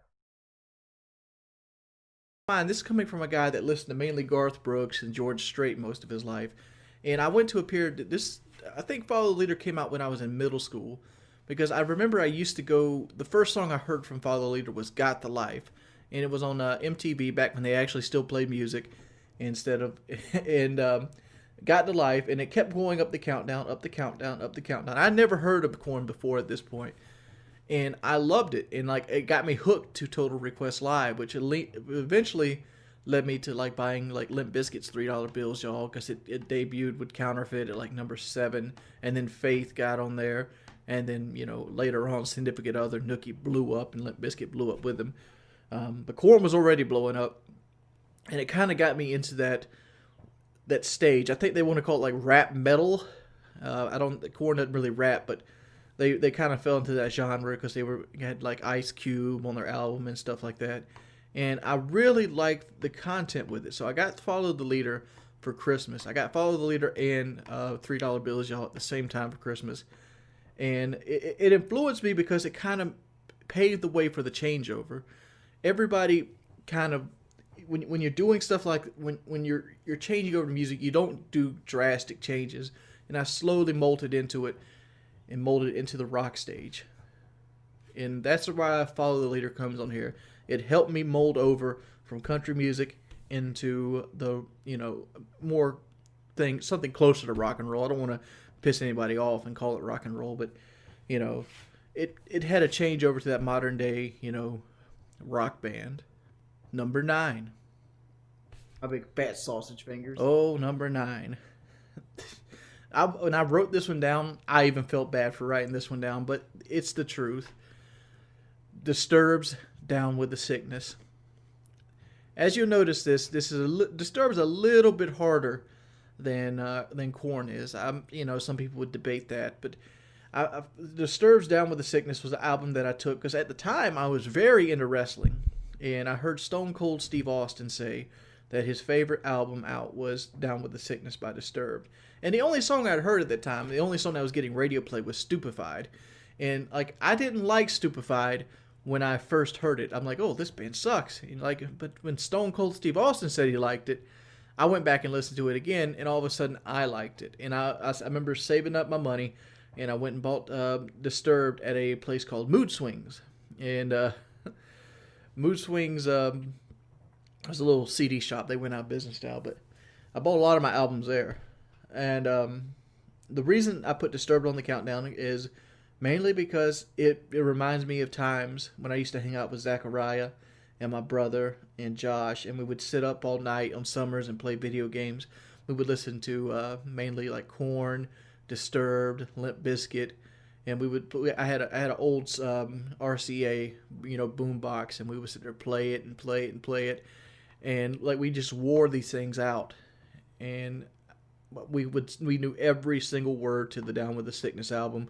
We the Sickness, which was a song that became popular during that album. We knew that for it, and we felt trendy because it made us feel like we were like above the curve. Like, yeah, we knew about this song before it was popular, and like I think that all goes back to Stone Cold Steve Austin. But the reason this is number 9 is because it reminds me of my childhood and playing Final Fantasy Tactics and Tomb Raider 2, hanging out with my buddies and my brother, and yeah. Disturbed's Down with the Sickness is number 9. Excellent album. Probably the best album they've ever made, but Disturbed made a lot of good music. Number 8. Before you judge me on number 8, I want to go ahead and say this, that it comes from a period where we didn't realize music was uncool. And my number 8 pick is going to be the Backstreet Boys, Backstreet's Back. Their 1997 debut album. I remember me and my brother went in together and begged our mother to get us this album because we didn't realize at the time that listening to a boy band and being a boy was uncool. Keep in mind, 97, I was like 11 years old. My brother was 9. And we really, really, really wanted this album. And we played it and listened to it in the car. We would always ask our mother to play it in the car at the time because I think she had just got a 98 Pontiac Grand Prix SE, and it had a CD player in it. Like so 98 CD player in a car. Back, right? I don't know if it was rare, but it was the first car we had a CD player in, and we used to pull the album out of our CD to go to town and stuff like that and listen to it in the car, and it kind of, again, nostalgia. It's not that I couldn't probably listen to the album now, but as a kid, it was some of the best feelings in the world. We would pick which album we wanted to play and put it on the CD player. I mean, nostalgia is not worth a damn lick, but it means a lot to me. And yeah, number 8 has got to be the Backstreet Boys. Backstreet's Back. No particular reason other than that. Number 7. And here we go into the darker terms of my life. I wouldn't really consider these next 2 to be darker than anything else, but it kind of it's kind of to the point where we'd listened to Korn and Limp Bizkit and Disturbed long enough that we wanted it was becoming trendy, and we hated being trendy. We were against being anything of a trend when I was a kid, and so we went looking for deeper music that nobody else heard of. For some reason, it was important to us in our hearts to have music that nobody else had heard of. And I was up all night, late night. I've always been a night owl. And this album came out in 98, late 98. But I didn't hear about it till 99.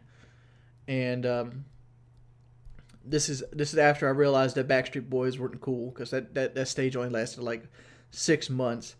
And people in school made fun of me one day when I said that, oh, I like the Backstreet Boys. And all the other boys like, really? You like the Backstreet Boys? And then I kind of like hid my face and like, no, I don't like the Backstreet Boys. So I kind of like threw the Backstreet Boys under the bus. So I'm like, all right, well, what do we have next? And I didn't really get to this album till after Follow the Leader and Down with the Sickness, but it was shortly after it. Around the people that I talked to, we always called this album It Has Legs. And nobody out there's probably ever heard of it by that title other than me. But I remember Serge saying that was what he wanted to call the album, It Has Legs, and the studio didn't want it. But it became System of a Down's self-titled album. And you can find it pretty much anywhere now. And the reason I found this album, it was late 1999, almost 2000 before I heard it. The album came out 2 years earlier. And I heard the song Sugar. Sugar! It's so cringy. It kind of blew my mind because it sounded a lot like Jonathan Davis from Korn, but it was a lot more power riffy. Like they seem to use power chords a lot more than Korn does. Korn, you know, they would they would throw the power chords on songs like Blind or Blind's the only one I can think of right now. But Nowhere to Run, Nowhere to Hide, songs like that. But most of the songs I like from Korn was like All in the Family, and like most of the other stuff involved later almost like crying ballads like Justin and stuff like that. And I really like Korn's Clown. So I was kind of getting into that, but this right here was more hard. Like you heard Sugar, and then I bought the album, and then Spiders came out as soon as I bought the album, and Spiders kind of got the band some notoriety, and I'm like, fuck. Now these people know who this is, so I can't have music everybody else is listening to. But I really I was loved such it. a Like hipster Plug, back you know, when I was a Political kid. Lying, Unholy, Coward the Killers, Peephole, which was my favorite song on the track. I actually ended up using that on a World at War video called Atomic Bomb Incoming, which I think I have private now. So because Peephole's of a great contract song. stipulations. But yeah, I really liked It Has Legs by System of a Down because it to me it was cool to like System of a Down before they got popular. I kind of failed out of System of a Down during Toxicity because of the same effect they got popular. Can you see a trend coming here? I certainly can. But let's go to the next album. The next album, number 6. This one's got to be cliche. Any kid that grew up in the 90s and early 2000s are going to know what I'm about to say here. And I'm going to say it without regret and without disregard. Number 6 is going to be Slipknot's Barcode. I don't even know if they call it Barcode, but that's what I always called it, and all my friends called it. Some people call it self-titled. I call it Barcode. It's Slipknot's first album. It had songs such as Wait and Bleed. God, what other thing? You knew It had a Slipknot's lot of good Barcode was going to be on songs this? Another song that comes to mind is Only One, you know. Only one of us walks away. Eyeless, Sick, you know, my whole philosophy's sick. The whole philosophy's sick. Liberate, No Life, Deluded, Scissors, Spit It Out. I mean, this is an album. This Slipknot's first album was the first album I listened to without any kind of like TV influence or other influence outside of things. And I'm gonna tell you how I bought the album. I used to play Diablo 1 a lot. This was 2000s ish, and this album came out in May of 2000, somewhere in that ballpark. So it was 2000, 2001 ish. I was waiting on Diablo 2. I was still playing Diablo 1, and a guy in the chat Slipknot room was had a playing your neck of warrior, woods. and his name was Wait and Bleed. And inside his profile, he had the lyrics of Wait and Bleed. You know, I felt the hate rise up in me, kneel down and clear the stone of leaves. You know, that kind of thing. And so I punched that into a unknown search engine at the time, and Google, and I found the song. I listened to it on it wasn't YouTube, but no, this was Napster. So I punched the lyrics into Google, found out what the name of the song was, and then I went to Napster and I started downloading it. Motherfucker dropping And I Napster downloaded, reference on your Wait and ass. Bleed, and I liked it, so I went out and bought the album. Ooh, I stole music, yay! But I ended up buying it anyway, and I played the dog shit out of this. I played it so much, and this is right around the time I started going into high school, because I remember Kelly borrowing this album and breaking it. And like he ended up having to replace the album for me at like 4 or 5 years after I had bought it, and I still have Slipknot's Barcode, and I was really happy with it, and it's still one of my favorite albums to the day. And that right there alone makes it number 6 of the influence on my life. I go to the other video.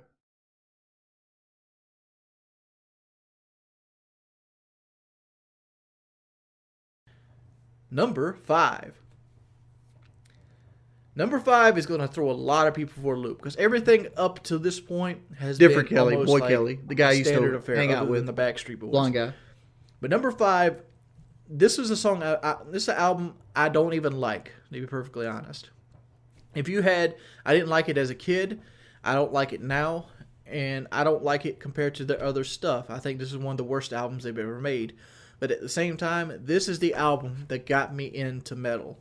And the reason it got me into metal. This has to be was Sepultura. because it was the first metal CD that This I is ever Against bought. from Sepultura. And it's the reason it beat out Hatebreed's Rise of Brutality as number 5, mainly because it influenced me, and it also kept me going from that.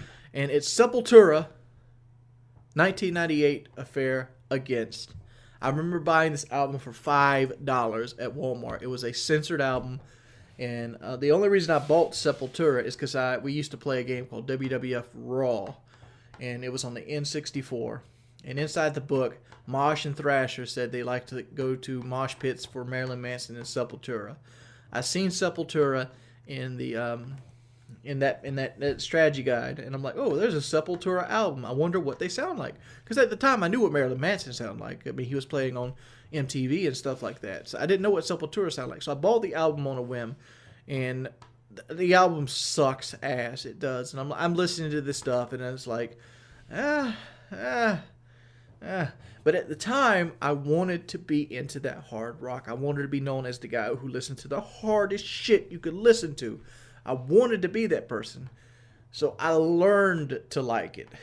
And through learning to like it, I got into other things. And this is about the time, like I said, Kazaa and Napster and all those peer-to-peer programs are really large and out there. So Sepultura kind of transited over into Cannibal Corpse. And the first Cannibal Corpse song I heard was a Black Sabbath cover of Zero Their Hero. And I'm like, this is fucking strange. And we used to make fun of it, and that's how I kind of got into growling. Which I can't growl worth the shit now. But I kind of got into growling from that, you know. Zero, zero. You know, you used to always do that. That was the intro of that song. I don't know how this sounds. It probably sounds like shit, but we started mimicking it, and we could see who could do it the best. And it was like a song we'd always play as like a novelty while we're sitting there playing video games on summer's breaks.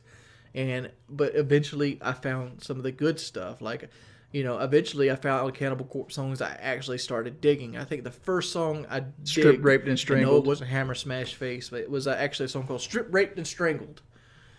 But to go against all this, I got into metal, you know, Scar Symmetry, you know, Cannibal Corpse, Deicide, Meshuggah, which I don't even know what genre Meshuggah is considered, but I wouldn't have never got into any of those bands, Opeth, without having bought this Sepultura album. If I never bought Sepultura Against, I would never have got into metal.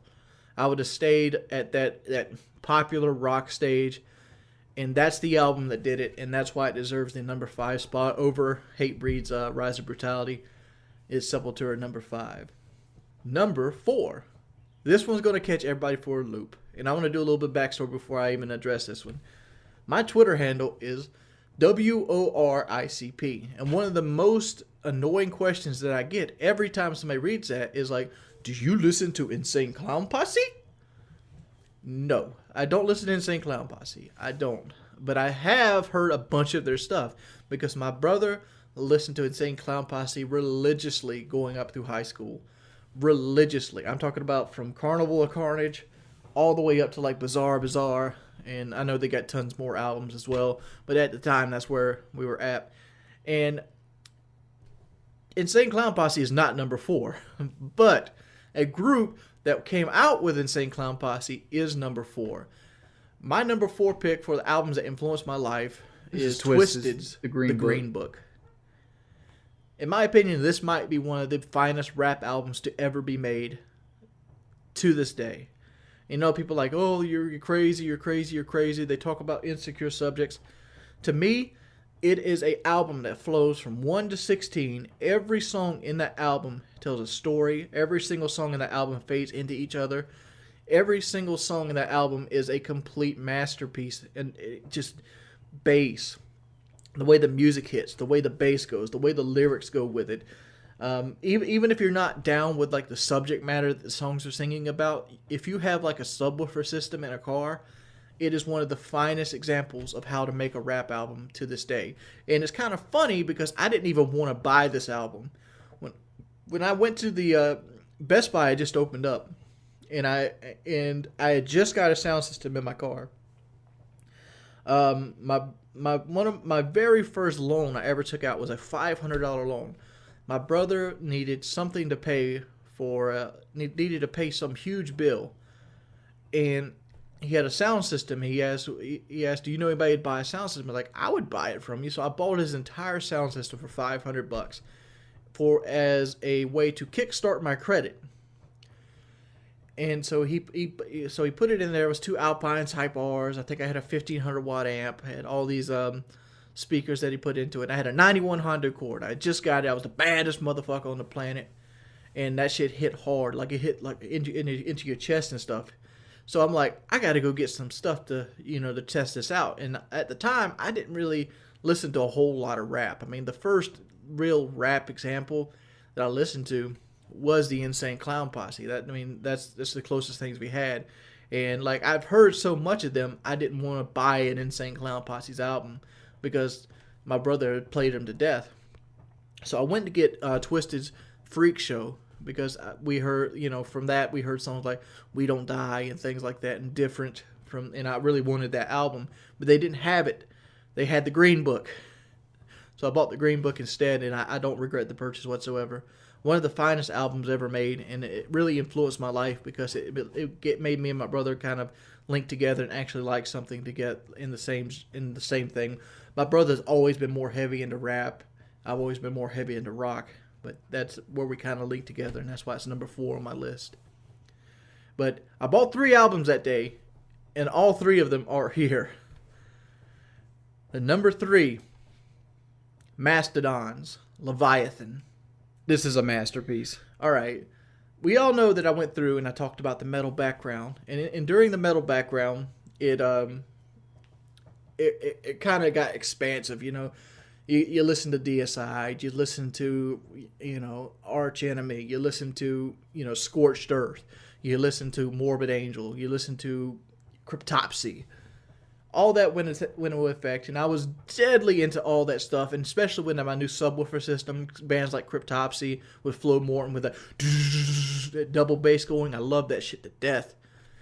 But at the time, a little bit later, I got my first XM radio receiver because my mother had a 2004 Grand Prix GTP with the 3.9. Love that car. Very fun car. If you're ever out there and you're broke right now, buy one of those old Grand Prix GTPs with the supercharger. You will not regret it. Fun fucking car. That engine kicks ass.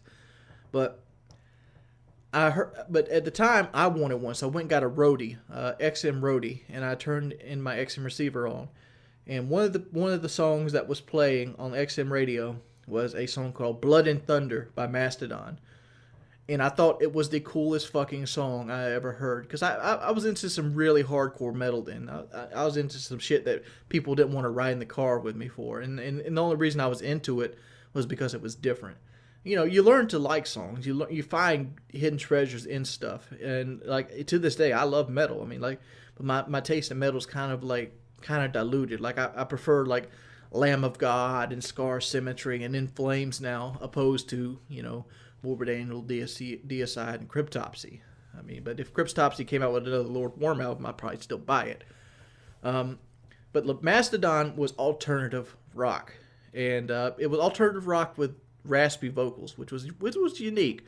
I never really heard it, I never really liked it, but I always thought that Blood and Thunder kicks so much ass. I don't know if you guys ever heard the song, but it has its opening, goes da-dun, da-dun, da-dun, da-dun, da-dun. I think that someone is trying to kill me, and it infecting my so blood and fucking destroying hard on my the subwoofer mind. system. I loved it to death. That no and man then I of bought the flesh album, could and then I ever realized stop me. Leviathan was a complete album like the Green The fight Book. for this fish is a fight to the And death. it kind of motivated me to get all their other albums.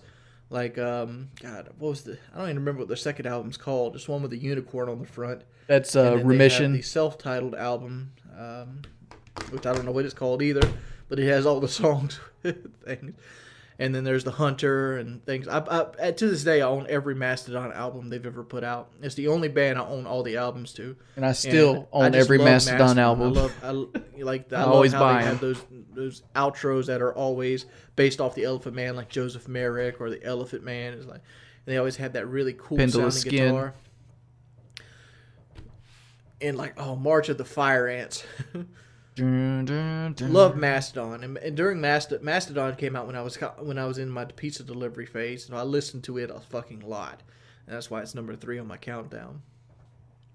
But this Forever isn't Hate based You off the behind time, space. it's based off the influence, and now we're at the number 2 album of my life, and number 2, it is one of the pinnacles. This one right here should have been number 1. In a perfect I don't world, even this remember one what number 2 one. was. I think it's But Melancholy I and don't Infinite like Sadness. the period of time that I listened to this album very much. I mean, during all this, high school happened, and in high school I became a depressive suicide fuck. I mean, I literally, no. Get this to kind of tell you why this album was so great. You got to give it a listen. It's not an album that you listen to solely by itself. It's an album that you play in the background, if that makes sense. You put it on number 1 and just let it play through while you're doing something else. It will soothe you. It will take anxiety away. It is a great fucking album, and it will forever make you a smashing. It's Melancholy and Infinite Sadness. And then we go down to the numero uno, number 1. The number 1 album that's influenced my life and created the person that you know and love today, and you probably even follow on YouTube. And it's 9 Inch Nails, The Downward Spiral. Again, depressed state. I've already explained the 9 Inch Nails. Like 9 Inch Nails and like Melancholy and Infinite Sadness were 2 of the albums that kind of damn, you see how old this shit is. This is PK Survival shirts. We better get but because it'll be dark soon, and they mostly come at night. I was just in a super depressed thing, and like those 2 albums remind me of high school, getting my car for the first time and things of that nature. Well, I keep them private because like trolls will take like clips out these videos and like use them against me.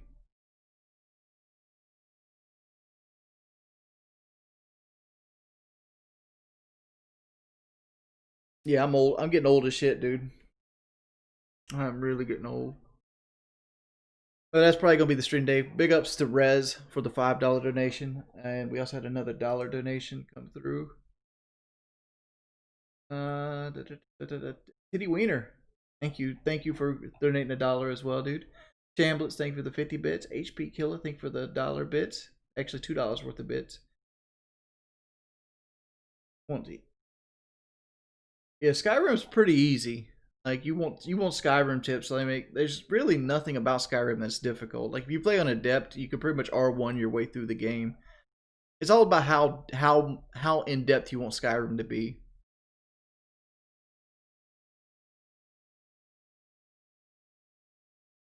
Like right now, I've been like my Taylor Swift phase, honestly. Like right now I listen to like a lot of I listen to like Taylor Swift. I listen like what I've been listening to lately is old folk music, like Tracy Chapman, Taylor Swift. But I still listen to some hard stuff. I listen to like Necrogoblicon, Skeleton Witch. I've been listening to a lot of In Between the Buried and Me lately. Those are the harder stuff, but by like, you know, Taylor Swift, Ed Sheeran, those kind of people, like, because I tend to play softer music when the wife's in the truck with me, and I tend to save like the harder stuff when I'm in the truck by myself. And I kind of balance it that way.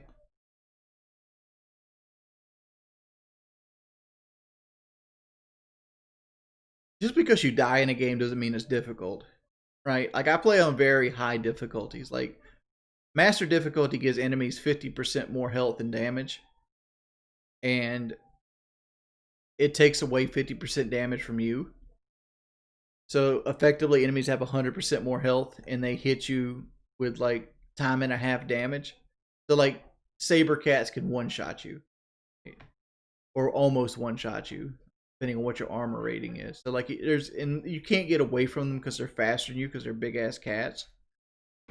I mean, like that's that's really everything. And like, there's some enemies could just one shot you. Like if you run into a bandit chief or bandit highwayman and they hit you, you pretty much die in one hit. I mean, like, it doesn't make it difficult. It just means like some enemies are bullshit.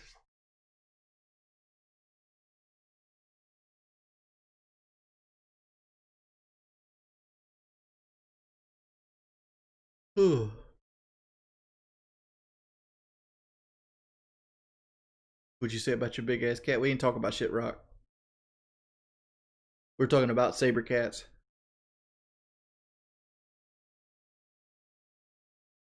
Yeah, next stream is going to be tonight at around 7:30, 8 o'clock with the wife.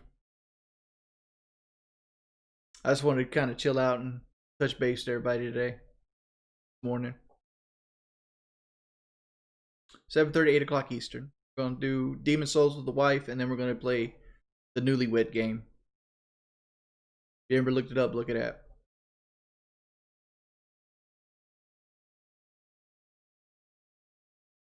So my goal for the wife tonight is hopefully she gets to Phalanx.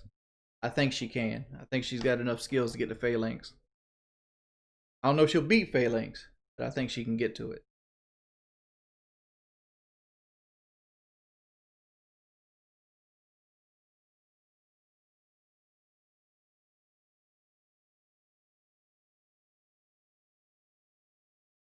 You're gonna say I'm bad at Skyrim? Yeah, your opinion, dude.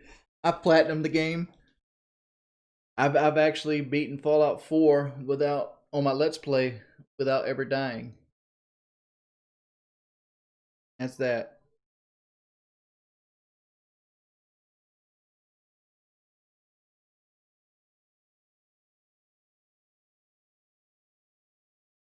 We were going through the top 10 albums of my life.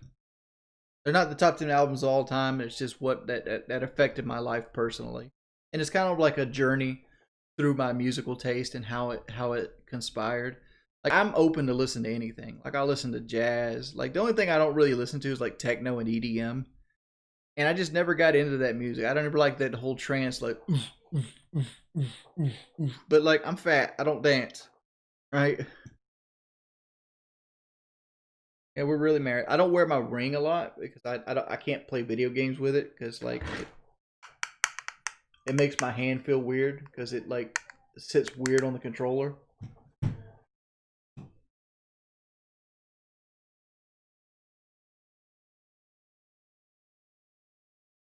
But I just take it off and sit it right here on the desk.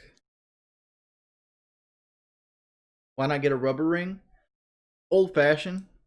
Like, if I'm gonna wear jewelry, I want to wear jewelry, and mine and my wife's colors is rose gold. We got rose gold rings.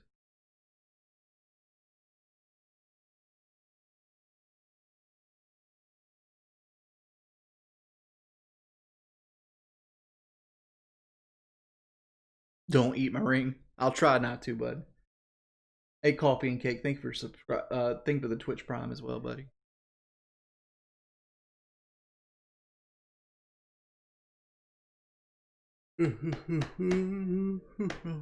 I make no promises on eating my wedding ring though, because you know sometimes you'll have like a Zaxby sandwich in your hand, like here. Oh, you know, just put it in your mouth. Just I'm so fat I can't control my teeth.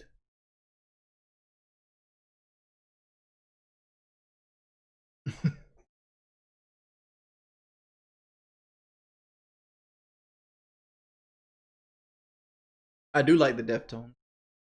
My favorite song by the Deftones is easily Minerva, though. Love Minerva. I live my whole life relaxed.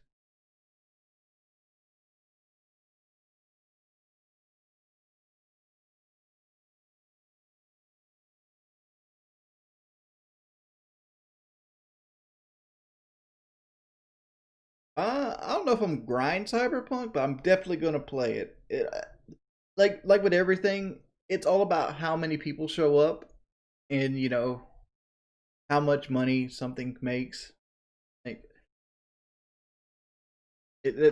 that's what determines it. Because like I don't want to do something that's just going to waste time.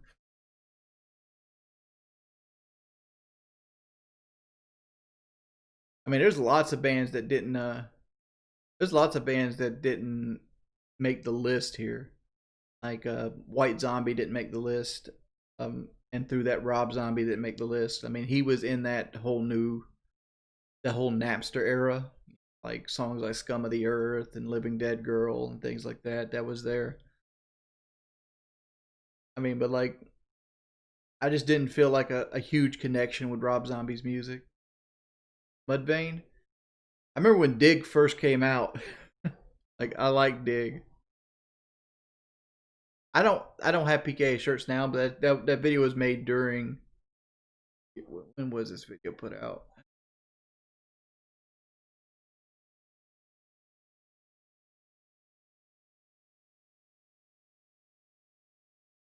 This video, I don't know when this video was actually put out. I'm gonna guess it was somewhere around 2014 I made this video, because a lot of this stuff looks like Patrick was helping me with like SEO. Right, I know that, NWO20.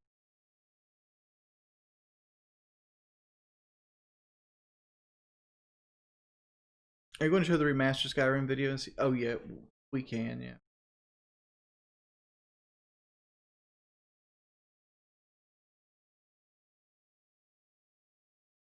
I know you demonetized me, YouTube. Make videos.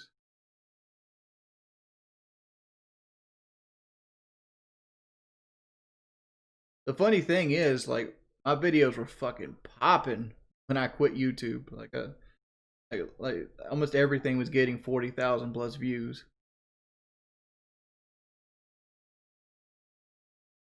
Like all my Call of Duty stuff got huge views. Like the World War II stuff.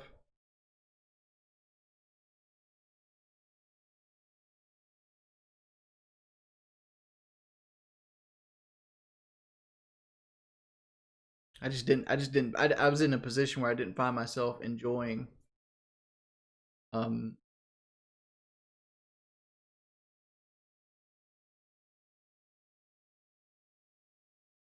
making YouTube videos anymore.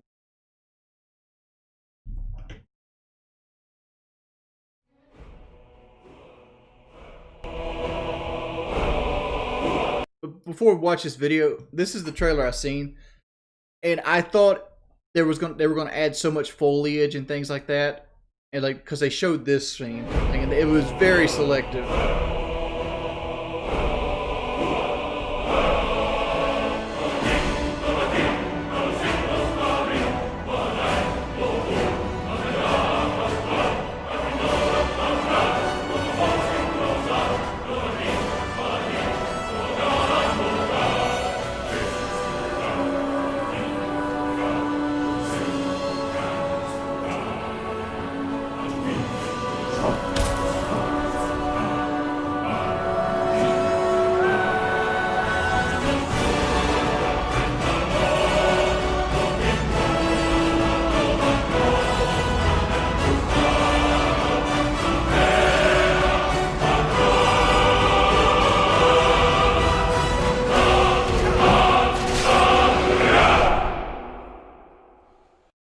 I still say Skyrim has one of the best theme songs ever made, though. Like, Skyrim's theme song gets you pumped. Gets you fucking pumped.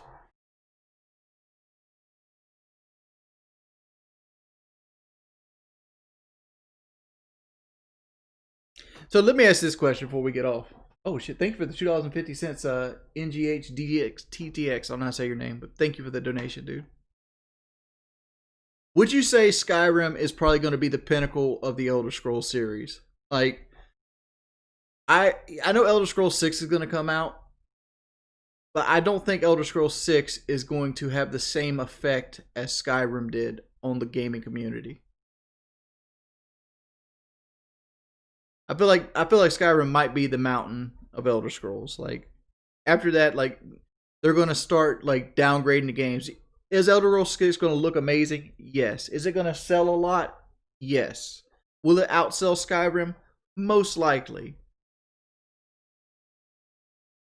But it's gonna outsell Skyrim because of Skyrim. Because so many people have had a chance to play and love Skyrim and get into it. It's had a decade to accrue fans and like multiple ports.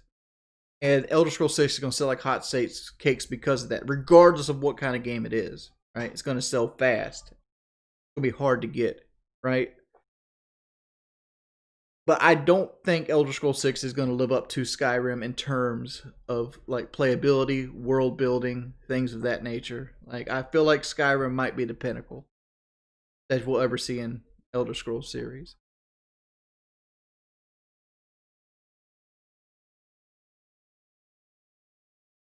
Congrats on the unban. Honestly, I don't feel like I should have got banned anyway, but you know, shit happens.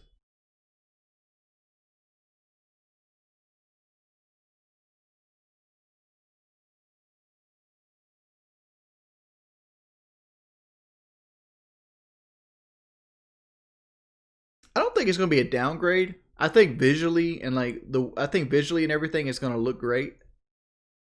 But it's already been 4 years since Skyrim came out on PS4. But I do think that they're going to dumb the system down even more. Like you're gonna have an even smaller dialogue tree than you had in Fallout 4 or Skyrim. Like they might even have less voice actors. Like I mean, Skyrim has what, a total of 5 voice actors or some shit like that.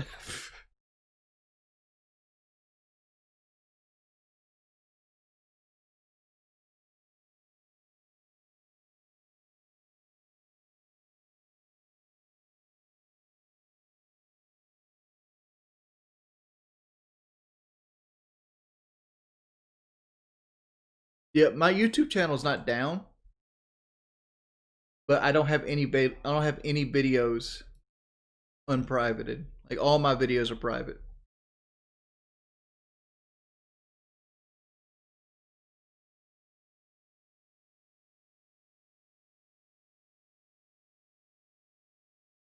I've just pretty much given up on my YouTube channel in general.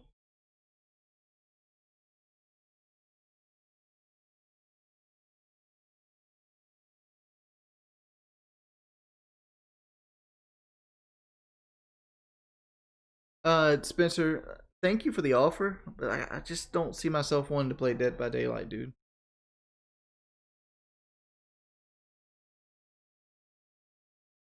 See, I don't want. Here's the thing, right? If you want multiplayer in Fallout and Elder Scrolls, you do a soft multiplayer, kind of like Dark Souls, right? Dark Souls has multiplayer. You can jump in, jump out of other people's worlds. You're there for a little bit. It's not a session-based thing, right? Make it so like you can play somebody's companion, right? If I'm playing Skyrim and I want to play with like skate code, I can jump in and be Lydia, right? I don't have my own skill tree. I don't have my own overpowered character. I have a sword and a shield and whatever he gives me. I can't pick up items, but I can play his companion, right? Then boom, you're done, right? That's just how it is. Make it a soft thing. Don't make it this like open world MMO that you're trying to sell me skins at.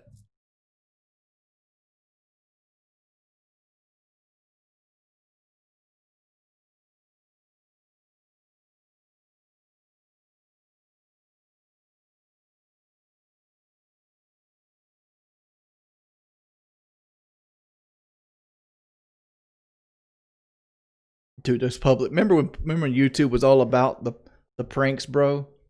Troll arc.